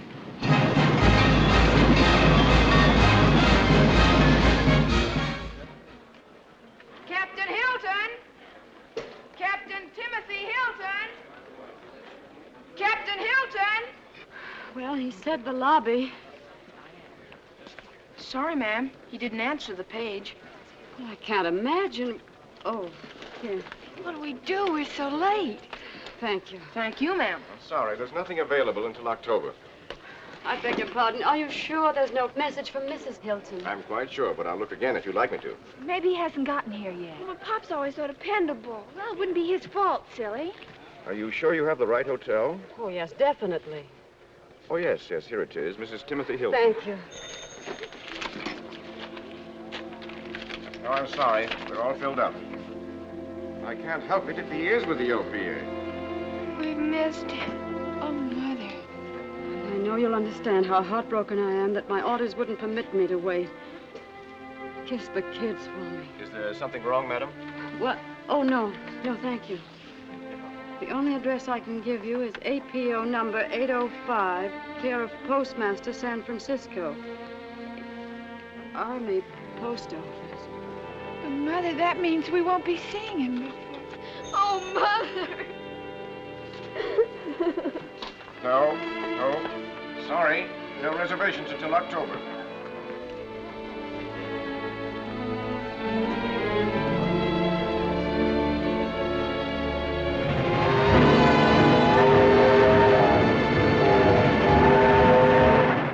When I come back, we'll live a life of ease. Seems kind of tough now to say goodbye this way. But Papa's gotta be rough now so that he can be sweet to you another day. Bye, bye, bye, baby. Don't cry, baby. Shoo, shoo, shoo, baby. Your Papa's off to the 7 seas. I'm afraid she's awfully heavy for you. Oh, no. She's so like my granddaughter. I love holding her. Is she about the same age? No, Mary is almost 30 now. She's a nurse. Here, let me show you her picture. Oh, she's pretty. Where is she now? I really don't know. You see, she was at Corrigan. Oh, I'm so sorry. Mother, won't you let me do something now? Can't I? Oh, Jane, please, darling, not again. I'm so hot and so tired. But just for the summer, Mother. I could be a nurse's aide, maybe.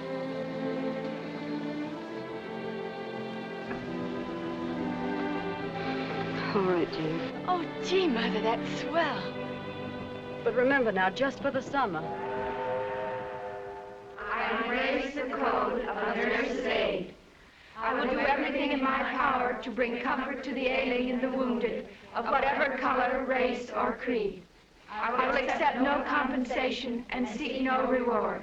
And I will hold as a sacred trust the symbol of mercy which I wear, the Red Cross. Tell Jane I'm proud of my little Florence Nightingale.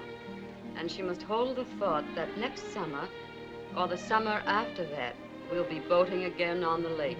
The summer after that.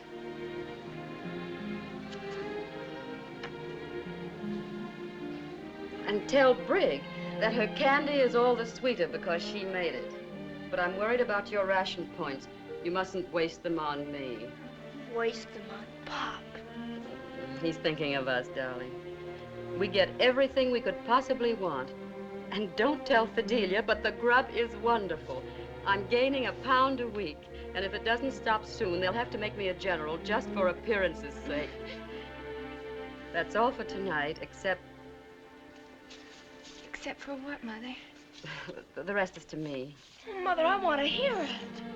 Can't I have any privacy at all? It's just for Mother, Brig. Didn't you hear? All right. Oh, you can hear it. It's not that secret, silly. That's all for tonight, except to say that come war, come jungles, come Japanese, they're all so easy to take. Because at the end of this, my darling, I know there waits for me your love. There. Are you satisfied?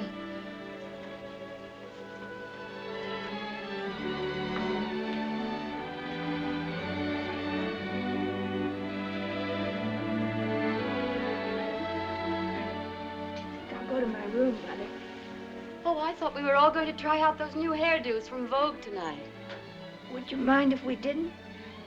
There's a pamphlet on, I want to study on third-degree burns. All right, darling.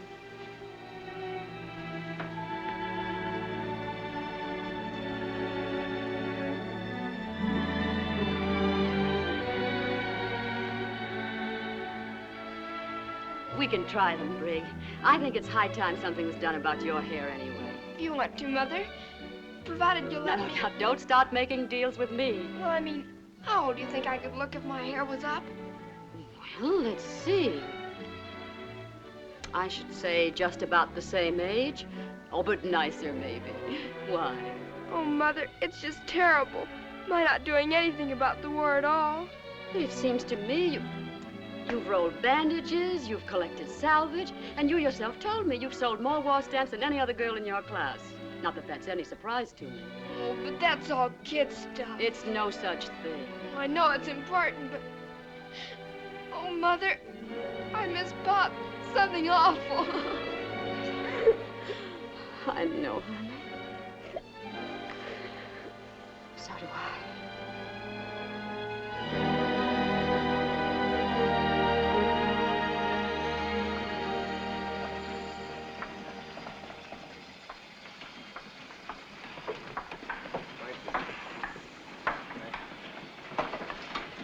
Thanks, Toots. Ice cream?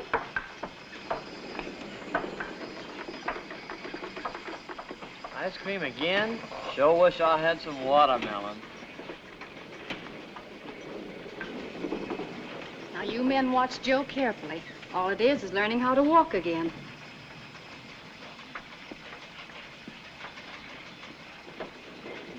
Thanks, Sid. Hey, got any tutti frutti? Sorry. We only have vanilla. Oh, gee, we never have no tutti frutti.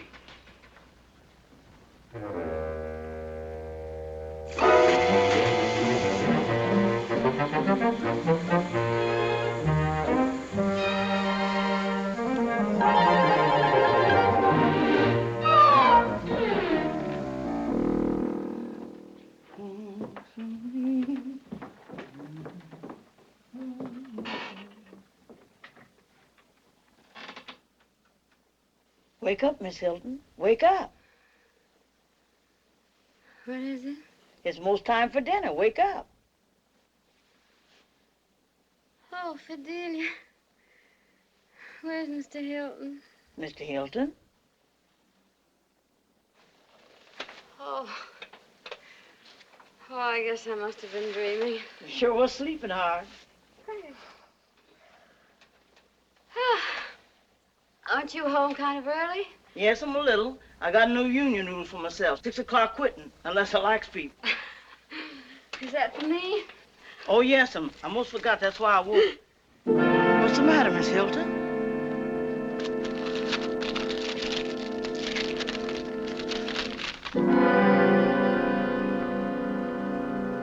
Oh. What is it, child? Miss Hilton! Jane! Ray! Come quick! Miss Hilton!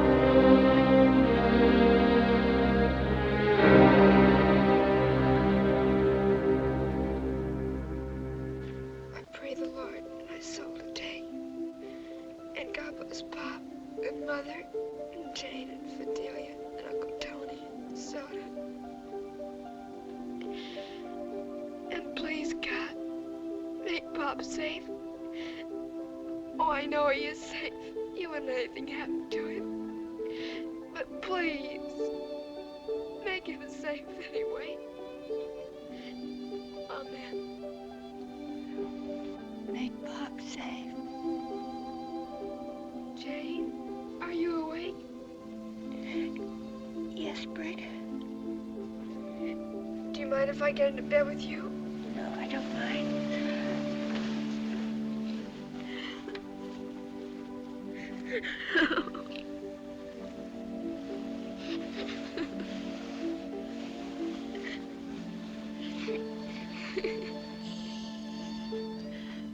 Don't let Mother hear you.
He'll come back to us.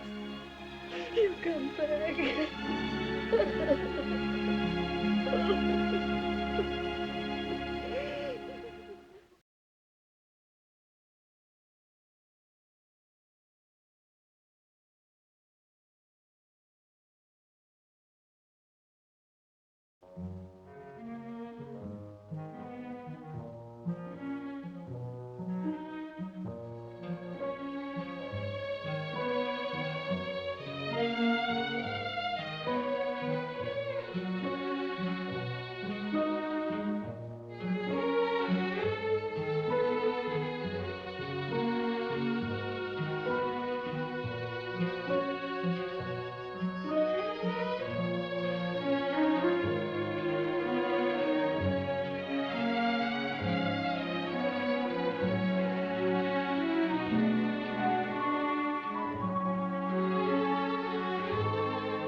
troublous times when many of our loved ones are making the supreme sacrifice, I've searched the Holy Scriptures and my heart for some message of comfort and inspiration to you. On other occasions, I've quoted from St. John and the prophet Zechariah. I've reminded you of the 23rd Psalm, thy rod and thy staff, they comfort me. Today, I offer you the words of a Maryland lawyer, of another day when Americans were fighting to preserve their sacred heritage of liberty. Oh, thus be it ever, when free men shall stand between their loved homes and the war's desolation.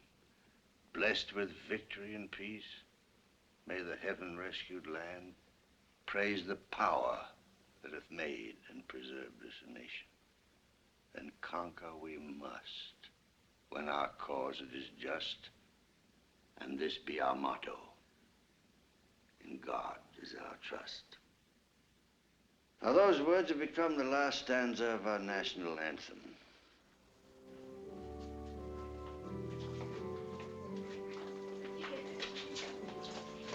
Bye. Hey, you know what? What? Gladys' stepfather is 4 out. Oh, Anne? Jameson's a nice old duffer, but I don't know why we have to have all that flag waving. Well, how's everything going with you, Emily? Still having a good time, I hope. Oh, you know me. Carry on is my motto, come what may. Yes, Emily, you're one woman who can be depended upon to maintain her standards in these times. Well, thank you, dear. Hello, Mary. Hello, Anne. I was so sorry to hear about Thank you. I've been meaning to call you, Anne. Really, I have. I just heard the other day about Tim. I'm terribly sorry. Thank you, Emily. But you mustn't give up hope. C'est la guerre.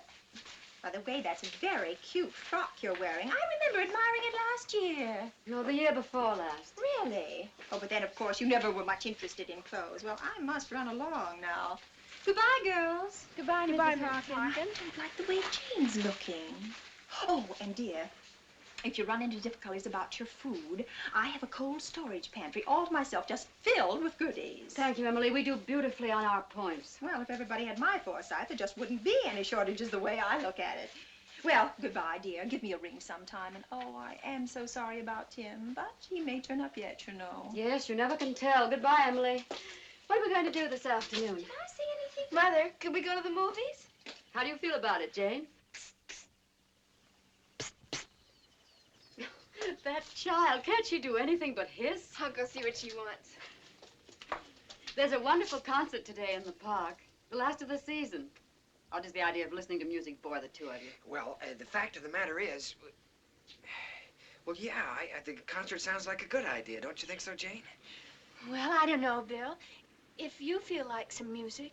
Or would you, by some remote chance, like to be alone with each other this afternoon? Oh, no, Mother, Mrs. Hilton, honestly, really? but we thought it might be nice if we went out to the country for the day. Mother, would you mind if I went over to Gladys's for lunch and stayed the afternoon? Darling, no, you run along if you want to. Thanks, Mother. And see if you can teach her some semaphores. Bye, Bill. Bye, Ray. You see, Mother, Bill's leaving tonight. He's been transferred to, what do you call it, Bill? A staging area. Bill, So- I didn't know. Do you know where? Well, yes, but... Oh, of course you can't say, no. Or whether you're going to come back here. No, it'll be the last stop, I suppose. Isn't that awful, Mother? I'm sure it's what you want, isn't it, Bill? Oh, yes, ma'am. If it weren't for... May I see Bill off, Mother? You see, I don't have to go back to camp. I'm catching the Pathfinder at midnight. May I, please, even if it is late? Of course. Provided I can, too. Oh, would you, Mrs. Hilton? That's wonderful. Oh, Mother, you're so sweet. You almost knocked me over. Will you have supper with us? Oh, no, thank you, Bill. I have a million things to do. I'll see you at the train. So long, kids. Gee, she's nice. She's so lonely, Bill. Yeah, I know.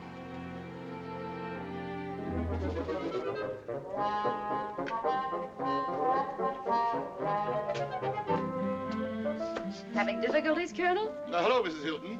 Do you by any chance know where I might get some shoe polish that isn't made of old sausage? Wish I could get some sausage that isn't made of old shoe polish. Speaking of sausage, could I fix you a little cold lunch? Well, that would be very nice. Very nice indeed. I had intended going downtown as usual, but I was a bit tired. You mean you haven't had any breakfast? I know. The fact of the matter is, I don't like breakfast on Sundays. But why not? Oh, I see. You mean that since you called off your deal with us for breakfast, you just sit right down over there, and I'll have it ready for you in a jiffy. This is kind of you. I'd better clean up a bit. Why don't you do it right here? Thank you. I'm very sorry I had that little run-in with your daughter. Again? Oh, it was her fault, I'm afraid. That may be. But there's no excuse for my own boorishness. Let's forget it, shall we? Salad and milk? Fine, fine. Anything. Mrs. Hilton. Yes? I would like to say that I admire very much the manner in which you've taken the recent news about your husband. Well, I'm afraid that underneath I'm perhaps not quite so courageous. Then it's all the more admirable. Fortitude is easy when there's no feeling. Aren't you having something? No, thank you. I'm not hungry. Colonel, may I say something? Anything. I think it's a pity about you and Bill. He's a wonderful boy, I can tell you that. And he's so hungry for affection. He's like a lonely puppy. Time he got over his puppyhood, I should say. Bill's going to be a splendid man. Perhaps, perhaps. Blood may tell in the end. He's leaving tonight. Going into combat duty, I imagine. Is that so? Jane and he are spending the day together. Then he's taking the Pathfinder at midnight. I have an engagement tonight. Oh, that's too bad.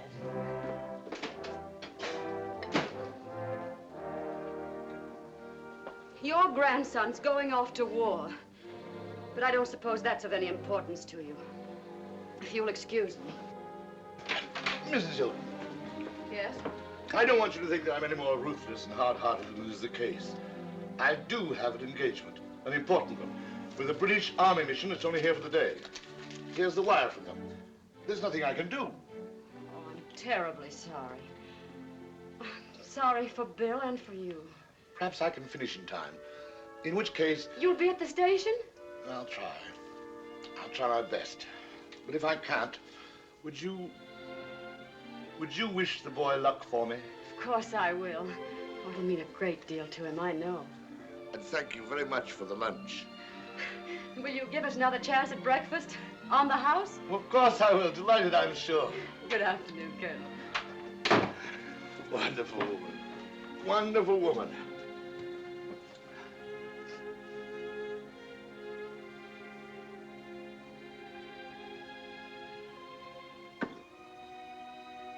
Was a farmer, had a daughter, and her name was Clementine.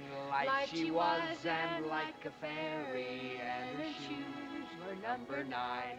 Oh, my darling, oh, my darling, oh, my darling Clementine. Glad you are and gone forever, dreadful sorry, Clementine.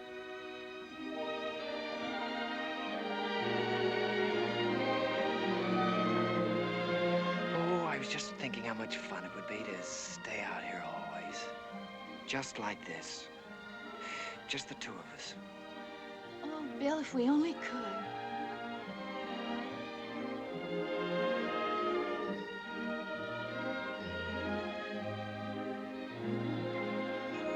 Hey, I wonder how this thing works. Something up there on the tractor, I guess. I think I'll try it.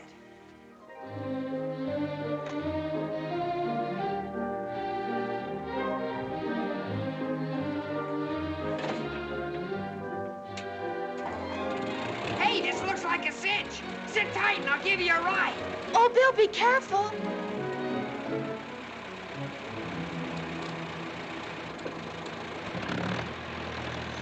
Oh, Bill! Bill, stop! Farmer in the dell, the farmer in the dell. Oh! In the dell, Bill! Bill! Oh, Bill! the Mary, the farmer in the dell, farmer in the dell, the farmer in the dell. I the old Mary, the farmer in the dell. Say, Jane, we better get out of here. There.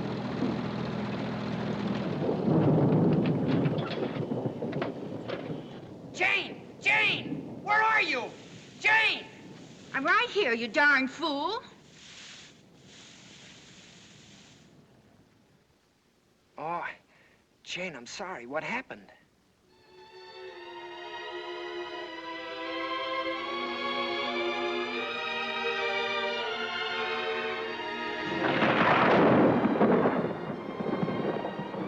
get inside someplace before it starts to rain.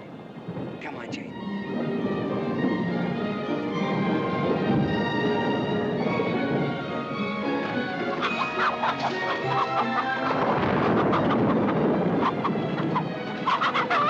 Oh, boy, we certainly made that just in time. Ho-ho!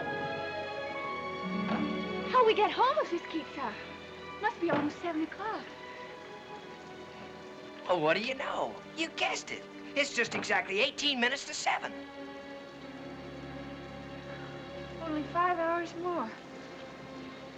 Oh, I almost forgot for a little while.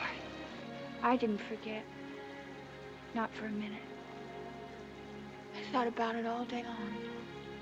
Well, gee, I never thought anybody'd care about me. Anybody like you. Bill.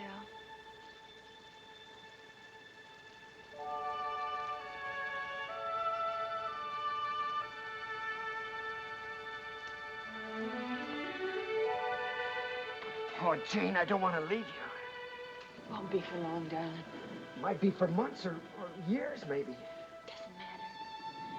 I'll be thinking about you all the time. Someday the war will be over.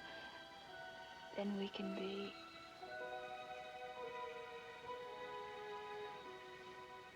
Then we could be married, Jane. You want to be, Bill? Oh, darling. I'm so happy. Oh, I just can't believe it. I just can't. I love you. Oh, I do. I love you. I love you. Oh, I just don't understand it. Bill, do you realize we're engaged? Engaged? Aren't you going to kiss me?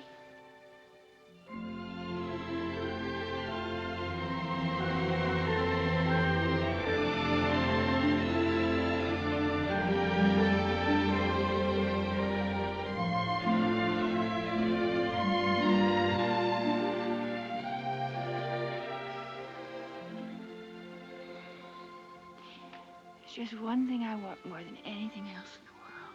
And what's that? I want you and Pop to meet and know one another. I hope you'll like me. How could he help liking you? Billy's so sweet, so good, so handsome. Handsome? Oh, I love your face. It's the cutest face I've ever seen. Cute? That's a fine thing to say to me. And you're such a baby.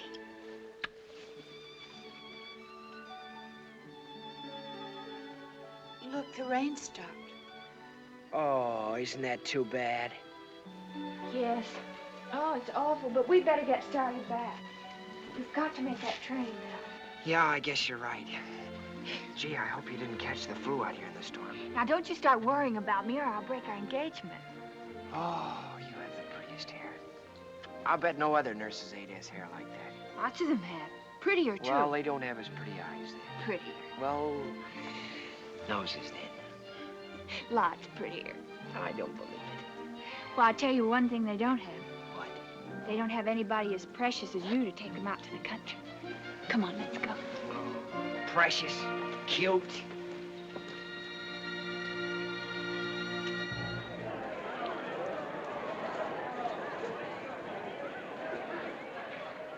New York Central Train number 2, the Pathfinder, leaving at 12:01 for Buffalo, Rochester, Syracuse, Utica, Albany, and New York on track number 4. Just let me look at you, darling. This picture I'll carry with me always. Now go. And don't even look back.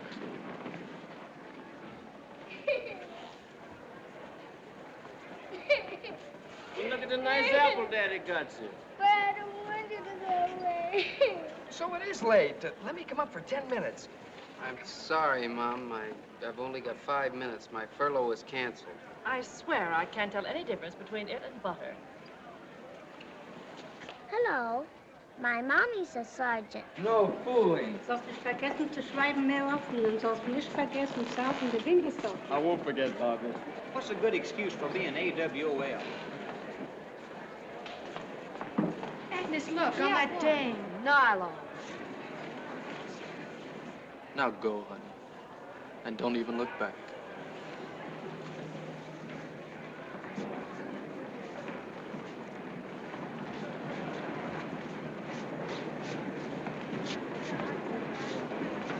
Oh, 5 months' pay.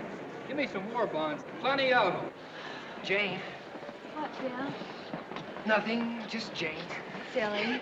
Suits me if they tax me 100%. Oh, yeah? I was just thinking. So was I. What if there's some place where we can go free where we don't have to dance with hostesses? In 15 minutes, you'll be gone. I know. I'll meet you in New York. You will? And we'll get married, and I'll have a baby. Oh, boy, that sounds wonderful. We'll get married, and I'll have a baby. We'll do it the day the war's over. No, I mean tomorrow. Or Tuesday. Oh, gee, Jane, we couldn't do that. Yes, we could, and we will. You could and you will what? Now, don't tell me you two are having an argument. Fine thing, I must say, 10 minutes before train time. Well, you see, Mother, It doesn't make any sense, Jane. What doesn't make any sense? All right, don't tell me then. Jane, would you get Bill some magazines? He doesn't need any magazines. You don't need any magazines. Well, then some newspapers or cigarettes or anything. But, Mother, why? Because I want to talk to Bill. Oh. I'll be finished by the time you get back, I promise. All right. I'm sorry to break in on these last minutes, Bill. Well, I hope you're not worried over what we were talking about, Mrs. Hilton. I told Jane... You don't have to tell me.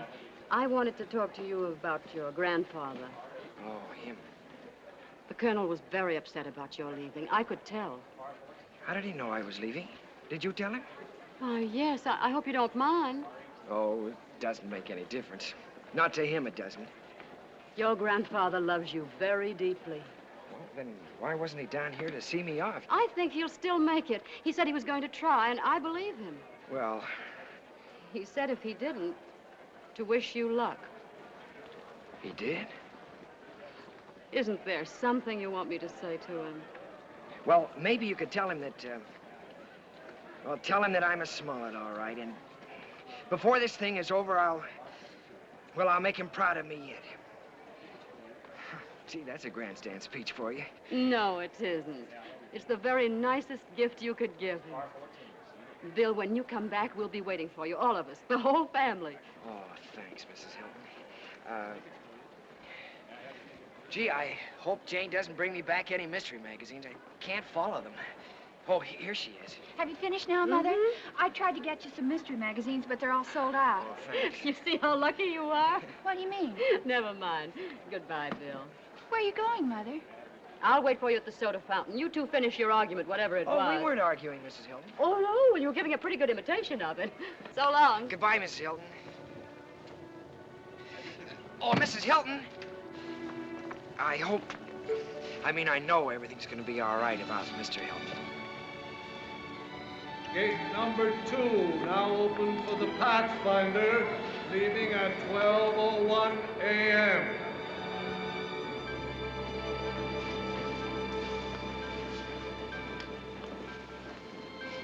You will marry me when it's over, won't you, Jane? You won't be mad at me because I didn't marry you now. Of course I won't be mad. But you take care of yourself. I will. You write to me. I will.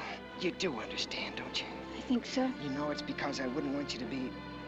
Well, you know, if anything happened to me... A widow, you mean? Yes, but not only that. If something happened, I mean, if I was... If you were wounded? Oh, Bill, I'd take care of you the rest of our lives. Always. Oh, Bill.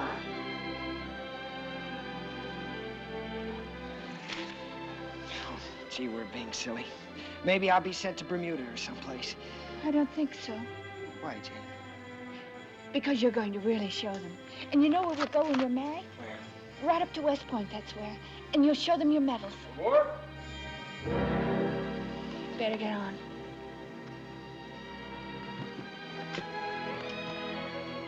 Oh, I almost forgot I have something for you. You have? Oh, gee, you didn't have to do that. Here, it's my class ring. Oh, that's wonderful. You sure you don't need it?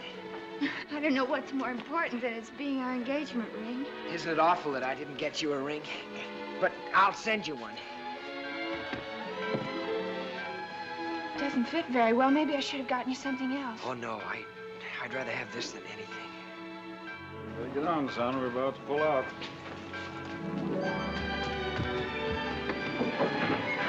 Hurry up, Sonny. Go ahead, Bill.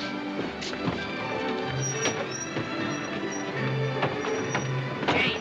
Oh, I almost forgot. Have your picture taken as soon as you get there and send me one. I will. And don't you go getting fat or anything. Don't worry, I won't. Oh, Jane, here, hurry. Oh, but it's your watch. You shouldn't. You'll need it. Goodbye, darling. Oh, Bill, I'll keep it. I'll keep it with me all the time. So long, darling. Goodbye. Take care of yourself. Bill! Bill! Goodbye, Bill. Goodbye, darling. Goodbye, darling. I love you. I love you, darling. Goodbye, darling.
Has the Pathfinder left yet?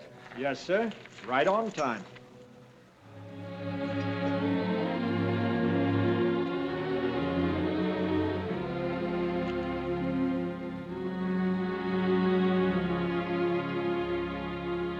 Was a farmer, had a daughter, and her name was Clementine. Light she was and like a fairy, and her shoes were number 9. Drove she ducklings to the water every morning just at 9. Hit her foot against a splinter, fell into the foaming brine. Oh, my darling, oh, my darling, oh, my darling Clementine. You are lost and gone forever, dreadful sorry Clementine, dreadful sorry Clementine.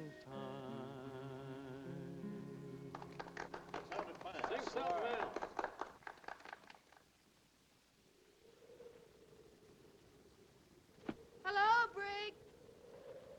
Hi, Jane. Wait for me. I'll be there in a minute. Now, Gladys, don't forget you're to go to the Jacksons and pick up those big empty paint cans they have there. I'll see you tomorrow. How are things at the hospital? Oh, fine. How's school? Oh, same old bore. Young girls should get an education. Is that so? I didn't notice you dashing off to college. I'll go to college eventually. Please, Mother. We couldn't afford it now anyway. Maybe Bill and I'll go together after we're married. Fat chance. Mrs. William Smollett II, queen of the freshman hop. Oh, look at Soda. He's got some new playmates. Hello, Soda. Jane, what have you heard from Bill? Oh, he's fine. I think he expects to see action any day now. Wouldn't it be fun to go back there on your honeymoon and visit all the places where he's fought? I don't think so. I want to get a little place all by ourselves. Just as far away from all that as... Well, what about a houseboat on the Nile? Or I know, a cottage on the beach at Waikiki. You go surf riding and... Jane, will you take me along? Oh, Brig, how can you be so infantile? Oh, all right. I'll be getting married myself someday. And you'll be looking for an invitation from me. And then you'll be sorry you were so snooty about it. Well, come on in, Soda, if you're coming. Hello, girls. Oh, hello, Mother. Hello, Mother. Oh, Brig, well, would you mind checking the oven for me? I've been making cookies. Oh, Mother, do I have to? Do as Mother asked, Brig. Oh, all right. Jane, dear, come into the living room. I'd like to talk to you. What's the matter, Mother? Well, mayn't I talk to you if I want to? Well, of course, but you sound so strange. Oh, do I? I'm sorry. I don't mean to. What is it? Why couldn't Brig hear? Is that why you sent her? Not about Pop. No. Sit down, darling. Jane, dear, I'm terribly proud of the way you've grown up. I'm sorry Pop missed it. Oh, is that all? It's sweet of you, Mother. No, dear, it isn't. Oh, it's so wonderful being at the hospital. I wish you could come and visit. I will. But some of it's so sad. If you could see those boys. And they're so cheerful, most of them. I know. They have such courage. I like to think that you have that kind of courage, too, darling. What are you trying to tell me? That when a man goes off to war, we have to be... Bill! The telegram came just a few minutes ago. It was addressed to you, but I opened it. Did it say he was missing, or what? I don't care if he's wounded. I don't care what's happened to him, if only... No, dear, it said he died in action at Salerno. Oh, it couldn't be. It couldn't be. It could be a mistake, couldn't it, Mother? I've heard that sometimes they get the names mixed up. No, honey, you mustn't fool yourself.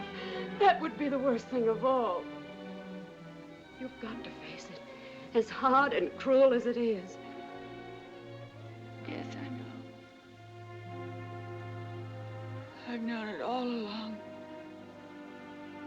Oh, Mother. Cry, darling.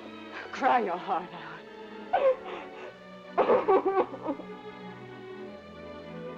I won't try to tell you that you'll get over it soon. Because it'll take time. Maybe a long time.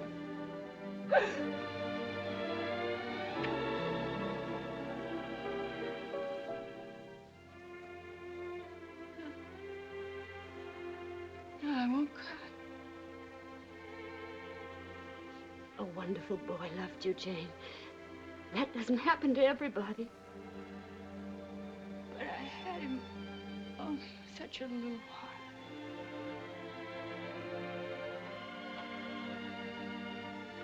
I'll go help with supper. There's chicken fricassee, just the way you like it. Sounds fine.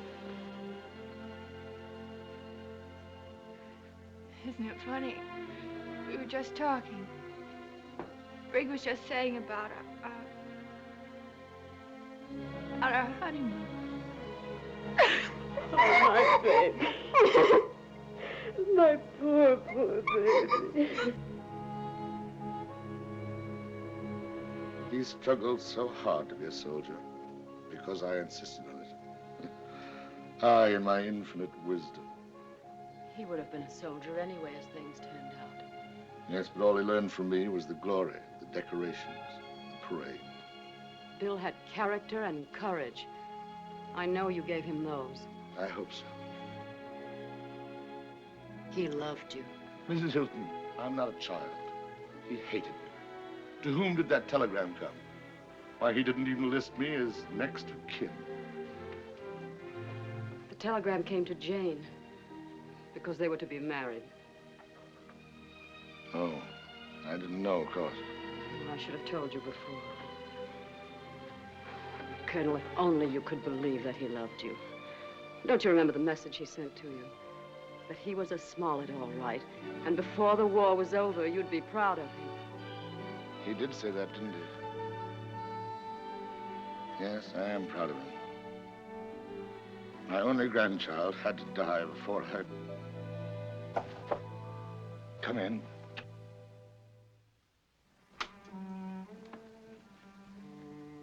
Good evening, Colonel Smollett. Good evening, Jane. Come in, please. I thought perhaps I could bring you a little supper. I thank you. That's most thoughtful of you. I'm awfully sorry about... Would you like to have this?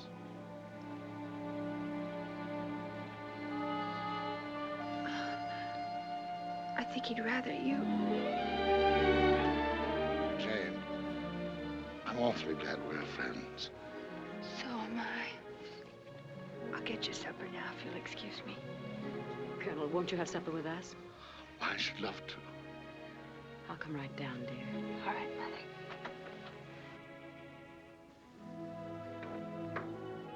And I might have had that wonderful child as a granddaughter. Bill was fortunate to have known her. Bill deserved her. He was such a good boy. Yes, I dare say. The good die first, and they whose hearts are dry as summer dust burn to the socket.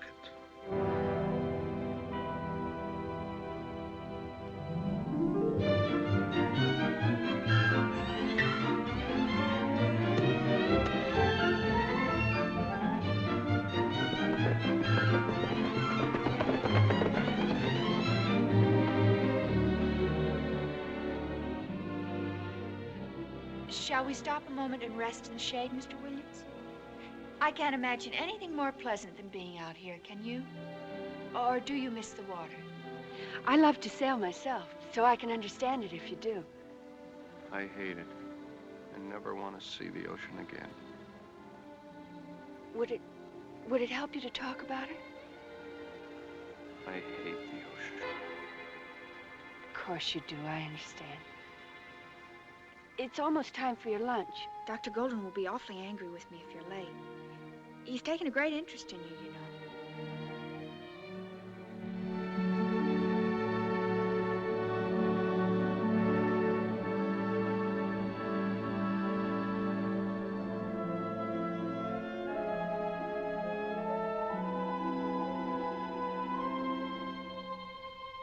Me and the Merchant Marine? That was a joke in the first place. I've always hated the water, ever since I was a kid. But most boys love the water. They love to swim. I couldn't swim. And one day, my brother Jimmy pushed me off the pier. And then he had to pull me out. He was always laughing at me and telling me not to be yellow. He told me not to be yellow when our ship was hit.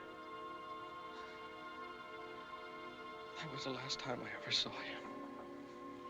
You're not a coward, Danny. Fear is normal. We'll help you to understand that. And when you do, you won't be afraid of the water. You won't even be afraid of being afraid. Rest a while, Danny. You're a fine boy.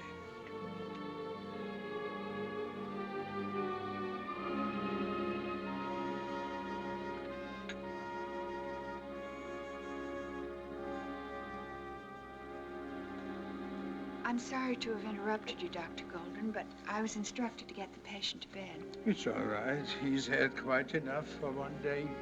Doctor, will Mr. Williams be all right? In time.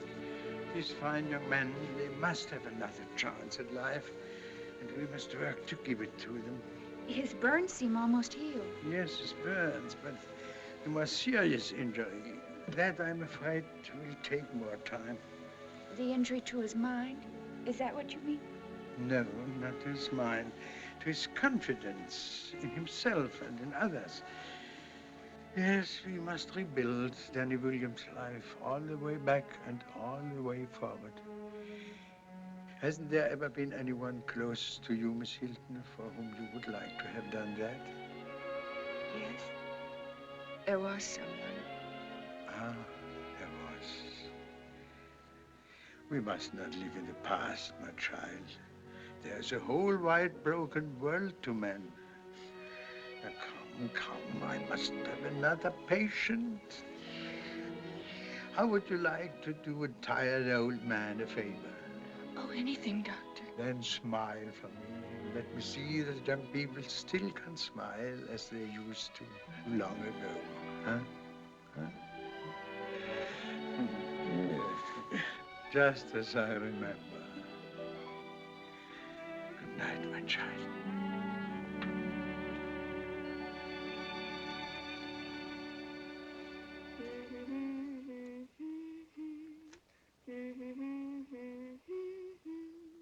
Happy birthday to you. Happy birthday to you. Happy birthday, dear Colonel. Happy birthday to you. Thank you, Mrs. Hilton. Thank you, Jane. Thank you, Brigg. And thank you, Fidelia, for the beautiful cake. Better wait till you taste it, Colonel. I don't know how it's going to be. It's kind of an experimentation. Now you make a wish. And remember, if you want it to come true, you have to blow out all the candles with one breath. Really? All of them? Yes, indeed. Oh, don't you think we might allow the Colonel 2 breaths, Brigg? No special dispensations are necessary. Oh, no special dispensation. Now you have to get the first piece. Really, Bridget, I wasn't born yesterday. There are a few things that I do know. Bridget, he's here again. Soda, get down. Come here. I don't understand it. He never does that with anybody else. He's apparently very devoted to you. I can assure you I've taken every conceivable step to discourage his affection. Oh, I wonder who that could be. Is you anticipating callers, Miss Hilton? I'll answer it, Fidelia. Don't you bother, you're busy. If it's Gladys, I'm not home. Tony. Yes, the bad penny again. How are you, J.D.? Oh, I'm fine, Tony. Brigg wrote me about everything. Please, don't talk about it. I understand. Who is it today? You'll never guess. It's the Colonel's birthday. We're giving him a party. Oh, I'm sorry. Maybe I'd better go. You do no such thing. You're just what we need. Not Lieutenant Willett. Lieutenant Commander to you. Not really. Tony! Congratulations. You didn't say you were coming back. I was going to write you, Brigg, but I wasn't sure you still cared. You're just in time for some birthday cake. Good evening, Mr. Willett. How are you, sir? So you've been promoted. Well, I suppose there must have been some reason for it. I'm sure I don't know what it could have been. I was sorry to hear about Bill. Thank you. Sit down, Tony. That looks good. Where's Fidelia?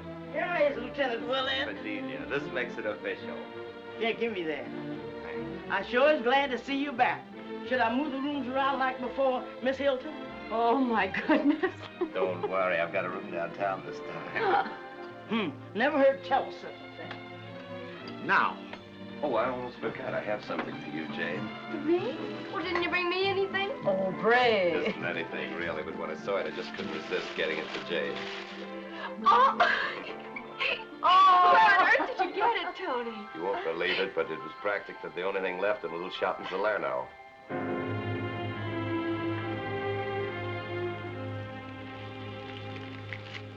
I'm sorry, Jane. I didn't know where. It's all right. Well, isn't anybody interested in this cake? Oh, by the way, Fidelia, just what was the experimentation you referred to in connection with this cake? I tried something new. I bought it. Now, you can clearly see there's nothing in the handkerchief, correct? Nothing at all that meets the human eye. I'll show you both sides, so you'll be sure I'm not holding back anything. Correct, Brigg? Well, I suppose there's something there, all right, but I'll play along. How about you, sir? It's clear there's nothing in that handkerchief. You don't need to labor the point further. Tiresome, isn't it? Watch. Presto, change-o. I'll get it. I think I'd like to learn that trick, Mr. Willett. Might amuse some of the dodos down at the Army and Navy Club. I'd be honored, sir. Good evening, Brigg. Oh, hello, Is your Mrs. mother at home? Hawkins. Yes, Mother's home. That sounds like your favorite woman. Mrs. Hawkins, that voice has haunted me all the way across the Atlantic. Hello, Emily. I haven't seen you in Hello, ages. Anne, dear. Good evening, Lieutenant Willett. I didn't know you were back in town. Oh, yes. I've learned a new trick. The Navy thought I ought to bring it home. You know, for purposes of morale. I thought you already knew all the tricks, Lieutenant. Touché, as we used to say in Minneapolis. And this I presume is General Smollett. I've heard so much about you. I'm sorry, Emily. I thought you'd met before. No, but I must say I envy you, Anne, having such a distinguished man as your guest. It's I who should be envied, and it is Colonel Smollett, madam. Colonel Smollett, Lieutenant Commander Willett. Oh, I always get those things mixed up. I always say it doesn't matter what a man's rank is. It's his character that counts, don't you think? Hello, Jane. What's this I hear about you working at the hospital? I'm a nurse's aide. A nurse's aide? Oh, what a revolting idea for an unmarried girl of your age. Well, of course, our whole code of living seems to be completely ignored these days, and possibly it's none of my business. You're quite right, Mrs. Hawkins. It is none of your business. I must say, Lieutenant or Commander or whatever you are, the Navy hasn't improved your manners any. Well, Please, Tony. Please, Emily. It's the Colonel's birthday, and we're trying to have a party. I'm sorry. I meant no offense to you, Jane. I simply feel that well-brought-up young girls shouldn't be permitted to have such intimate contact with all sorts of boys who've lost their arms and legs. They're young, too, lots of them. But they weren't too young for that, Mrs. Hawkins. And I don't think breeding entered into it either. Bravo, Jane. I don't care to debate it with you, Jane. But surely there are women who are more suited to such... That's just it. There aren't women more suited. And women who might help, like you, Mrs. Hawkins. Think you're doing your part if you attend a canteen dance for your own pleasure. You're tired, honey. Why don't you go upstairs? Yes, Mother. But there's just one or two more things I want to say. Come on, darling. She's not worth it. We're not V-girls. We're simply helping with the wreckage. All right, Brig, let's go play with our dolls. Don't worry, Mrs. Hawkins. Please don't worry if our precious, well-bred hands come in contact with those mangled bodies. We'll survive, even when they don't. Anne Hilton, how did all this happen that you would permit a child of yours to talk that way without so much... Without so much as what? Thank heaven my child had the courage to say to you what should have been said long ago. And let me add that I'm ashamed. Ashamed that I've put up with you, that I've even known you. Well, from now on you needn't know me. But don't you think for a minute you have me fooled, Anne Hilton. I've not forgotten how you felt about your husband joining up.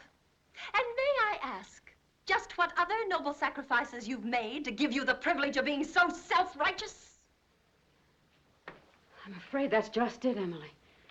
I haven't really made any sacrifices. Oh, I haven't hoarded and cheated and done all the other selfish, unpatriotic things that you've done. But as far as making sacrifices, I'm afraid we're two of a kind. And the realization of it doesn't make me very proud or happy. Well. Goodbye, Major.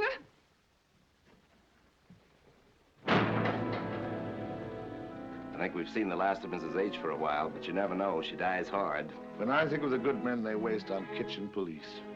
I wish getting Emily out of the house was a solution to something, really. But... Well, at least it's a temporary solution to the problem of avoiding Emily Hawkins. How about a little nightcap for the three of us, Anne? I think I'll run up and see how Jane is, if you don't mind. You'll find some scotch on the sideboard. Oh, please don't go, Tony. I want to talk to you.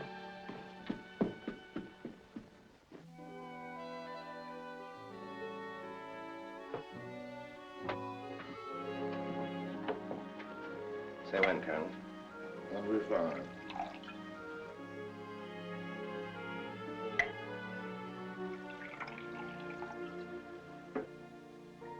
Happy birthday. Oh, thanks. Almost forgot. Pity, isn't it? Sure is. Well, I think I'll take myself off to bed. Good night, Willett. I rather like you, if I may say so. Couldn't be more pleased, sir.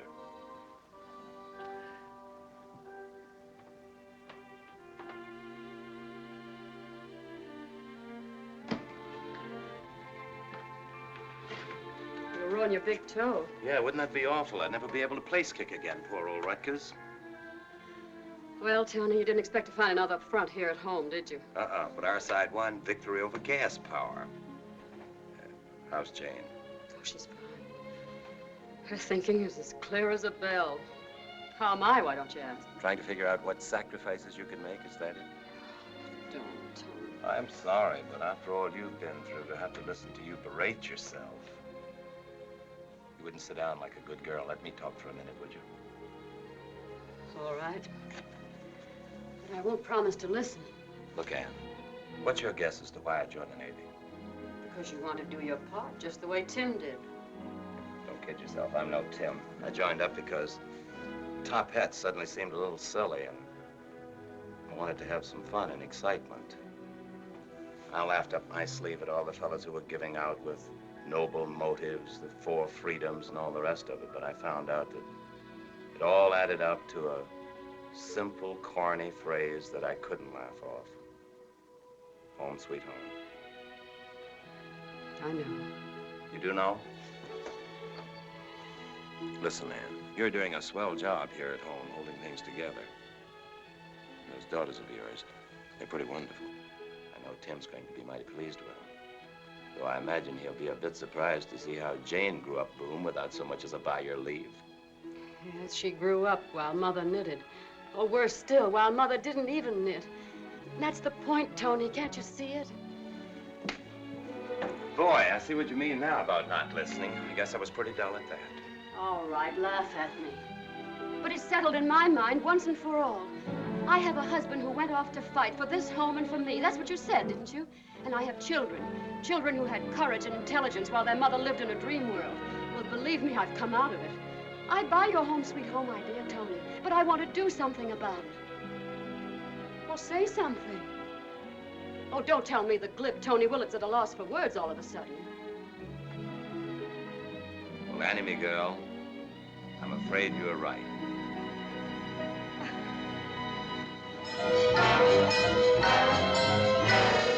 I hope you'll think I was right, too, Tim. And that someday you'll be interested in reading this diary. And I hope you won't be too shocked when you hear that I'm actually training for work in a shipyard of all places. Yes, tremendous changes have taken place in the pampered woman who is your wife. It's hard even for me to realize that I'm studying to be a lady welder. And doing very nicely, so it seems. Oh, Tim, I love it so. And I have such admiration for all these people. There's one woman I can't wait for you to meet. Her name is nothing like we ever heard at the country club. It's Zofia Kozlovska. And she likes me because she thinks I helped her through a most awful and tragic loneliness. I wish my little boy had lived, so he could have seen America. I used to read to him about it every night, when the shades were drawn and the sound of heavy boots marching down the street made my poor little Yanka shake until I thought his bones would crack. And then we'd pray together that God would let us go to the fairyland across the sea. If only he could have been with me the day I went all by myself to the Statue of Liberty and read what it says there for the whole world to see. Do you know it, San Hilton? Did you ever read it? No. I'm sorry to say I don't know it. Oh, I'll never forget it. I know it so well here because I feel it so much here. It says, give me your tired, your poor, your huddled masses yearning to breathe free. The wretched refuse of your teeming shore. Send these, the homeless, tempest-tossed to me. I lift my lamp beside the golden door. You've helped light that lamp for me, Anna Hilton. And then, Tim, she said the most thrilling thing that has ever been said to me. She said, you are what I thought America was. What I meant when I prayed with little Yanka. And as in my own small way I help here in the shipyards, I hope I may be worthy of her words. Just as each night I pray that always I may be worthy of those other thrilling words. The first time and every time since that you've said, I love you.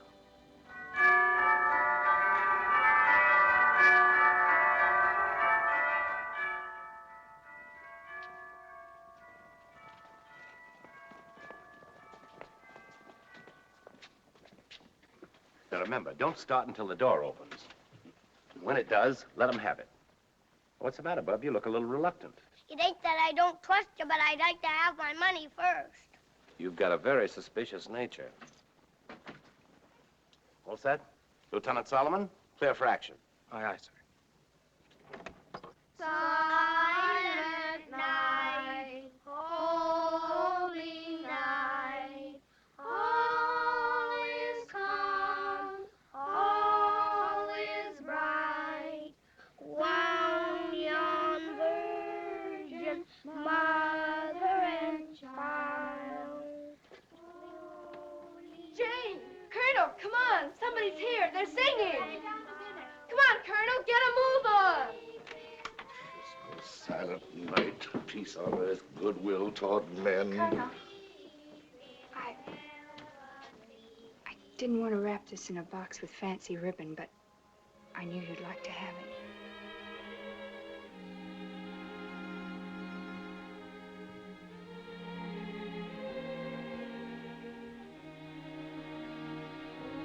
Thank you, Janie.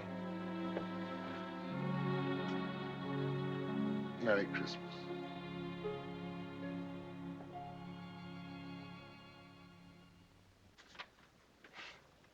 Who's next on your team? Colonel Smollett. Get going, Colonel. You're our anchor man. Don't worry, we've given you a nice, easy one. Please don't be patronizing. I can act it. All right, go. Come on, we've only got a minute and a half. Well, you might wait until I've read it. Have you read it? Time. Let's go, Colonel. Anchor's away. That is not it. Please, Colonel. 2 words. Oh, no, it isn't fair to talk. Well, what difference does it make if I say 2 or hold up 2 fingers? Come on, Colonel. Come on, Colonel, it's a half minute already. Is it an animal of some kind? Come on, Danny Williams, give them a question. Is it a quotation? Army mule. Oh, they're being very stupid, Colonel. You're giving a wonderful performance. Do something else. Rolling Stone. Soda! Bridget? Bridget? No talking, Colonel. Soda. All right, Colonel. Now, don't get sore. Just try doing once more what you did before, and if we don't guess it, we'll give up. Anybody could guess that. You can't guess, Fidelia, no fair. Oh, we can afford to be generous. Let them have Fidelia on their team. Bottoms up. Thank goodness. Was that it? Certainly that was it. I'm certainly glad you weren't on their team the whole time, Fidelia. We gave them a terrible beating. How'd you guess it, Fidelia? Oh, it weren't nothing. I'm just naturally psychopathic. Come on, don't be nervous. Come on. Mother, Gladys wants to say something. Well, hallelujah. Bring her in. This is Gladys Brown, everybody. She's a friend of mine. Well, come in, Gladys. She wants to say something to you. Come on, Gladys. It isn't hard. Honest. Merry Christmas. Well, she made it anyway. I have big plans for her next year. Yes, she can be the class orator. Come on, everybody. Coffee and sandwiches. Congratulations, sir. I thought you acted very good. Oh, it was nothing really. Oh, Gee, that was fun. The Colonel's a good sport, isn't he? yes, we all adore him. Fidelia, when did you start specializing in this bird food? You won't tell anybody? There's a chicken leg I saved for you. That's more like it. You just sneak out by yourself. You'll find it on the second shelf in the icebox. It's a wonderful party, Mrs. Hilton. Oh, it's Tony. He brings life to any party. Tony's doomed to go through life as everybody's darling. Even to his men? Well, they don't think of him as darling exactly. Hero worship's more like it. I bet he didn't tell you he's been recommended for the Navy Cross. No, really? Oh, he'll make jokes about it, but he's very proud of it. Well, where did... Oh, I want to talk to you, John Paul Jones. What have I done now? The Navy Cross, that's what you've done. Yes, he told me. Do they give you a ribbon? Well, what does it look like? What are the colors? As a matter of fact, it looks just like that. You want to stop it, Tony? This is an old one. It's last year's model. Listen, man, he'll joke about it, but he's really very proud of it. Well, he said the same thing about you. Well, if you people will excuse Oh, me, he I'll, did he? No, never mind about him. Come in here. I want to talk to you. I wish that guy Solomon would stop acting as my press agent. Yeah, what do I do with this? Well, what do you suppose you do with it? Finish it, of course, you wastrel. I could use some milk with it. Oh, honestly. I never knew heroes were so helpless. Here, look out. You know, Tony, I'm really very angry with you. I have to find things out from a stranger. Didn't think you'd be interested. Oh, of course not. No, all I want to know is if you found any new sugars in Sicily. Well, now, I don't want to shock you, but it's no wonder those Italians can paint. There was a dame standing right in the middle of the street with a big tub of spaghetti. And she had the... Yeah, never mind what she had. I have a little imagination. Yeah. Well, even as I looked at her, I thought, she's good. But what are they all? What are all the women in the world compared with Anne? Oh, Tony, will you never stop? No, I'll never stop, Anne, as long as I can dream about you. If you ever thought the dream had a chance of coming true, you'd... I'd what, Anne? Oh. Finish it yourself. You make it pretty tough for me. I feel I've been wrong about you all my life. I'd have to go looking for a new ideal. I'm afraid it's a little late for that. What's more, you'd run for your life. First, you'd wring my neck, as I'd expect and want you to. That's right, and what would be the fun in that? I'd never be able to break my heart over you anymore. Oh, Tony, never grow up. Never, never. Or I'd lose something very dear to me. Something very dear to all of us. All right. Well, I'm going to sound awful silly someday, making verbal passes at you when we're both in wheelchairs. You know, I'm looking forward to that. All right, now wipe the milk off your silly face and tell me in your usual accurate fashion how you became a hero. Well, I'll tell you. I suddenly thought it was kind of damp on deck, and I looked down and seemed to be standing in a swimming pool, but I had on all my clothes. Well, goodbye, Jane. Goodbye. Yes, I'm afraid it is. I've signed on again, and I'll be shipping any day. You must be glad. Yes, I am. Jane, you've been wonderful to me. May I write to you? I wish you would.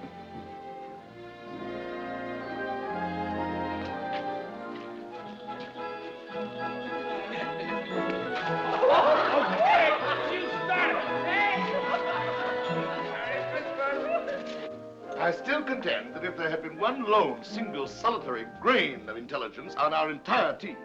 Oh, Colonel, stop right where you are. What's the matter? And stop blushing. It's an old custom. Well, as I recall the custom, Mrs. Hilton, the ceremony isn't complete until everyone has participated. Thank you, Anne. I haven't had an experience like this in 45 years. Well, Merry Christmas to you all. Merry Christmas, Colonel.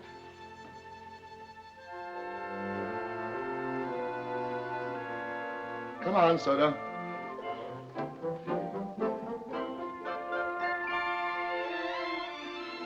Coming up, Mother? Not for a little while, darling. I have a few things I want to do. Good night. Good night, darling. Good night, Mother.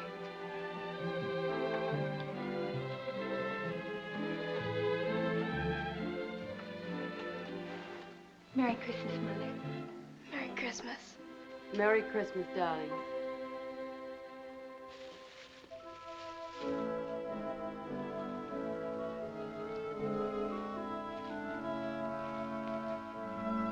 What are those, Fidelia? Mr. Hilton done sent these to me a long time ago and told me to put them under the Christmas tree, just like we've always done. No, no tears, Fidelia. There's nothing to cry about. I can't help it. He sent me something, too. Mr. Hilton never forgot me, even when he's fighting them devils. He'll be so happy to hear that you're back on the old job again. Yes. Miss Hilton, can I confide you something? Yes, Fidelia. Briggs sent her daddy his gift just like nothing had happened. Of course she did. So did Jane. So did I. You all did that? Miss Hilton, I guess I just ain't on the right side of the Lord. I just ain't had the right kind of faith. But I will have. From now on, I'll be a true believer. And now I'm wishing you a good night, Miss Hilton. Good night, Fidelia.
Hello?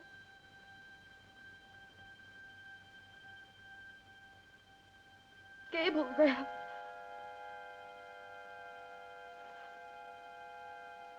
Yes, read it, please.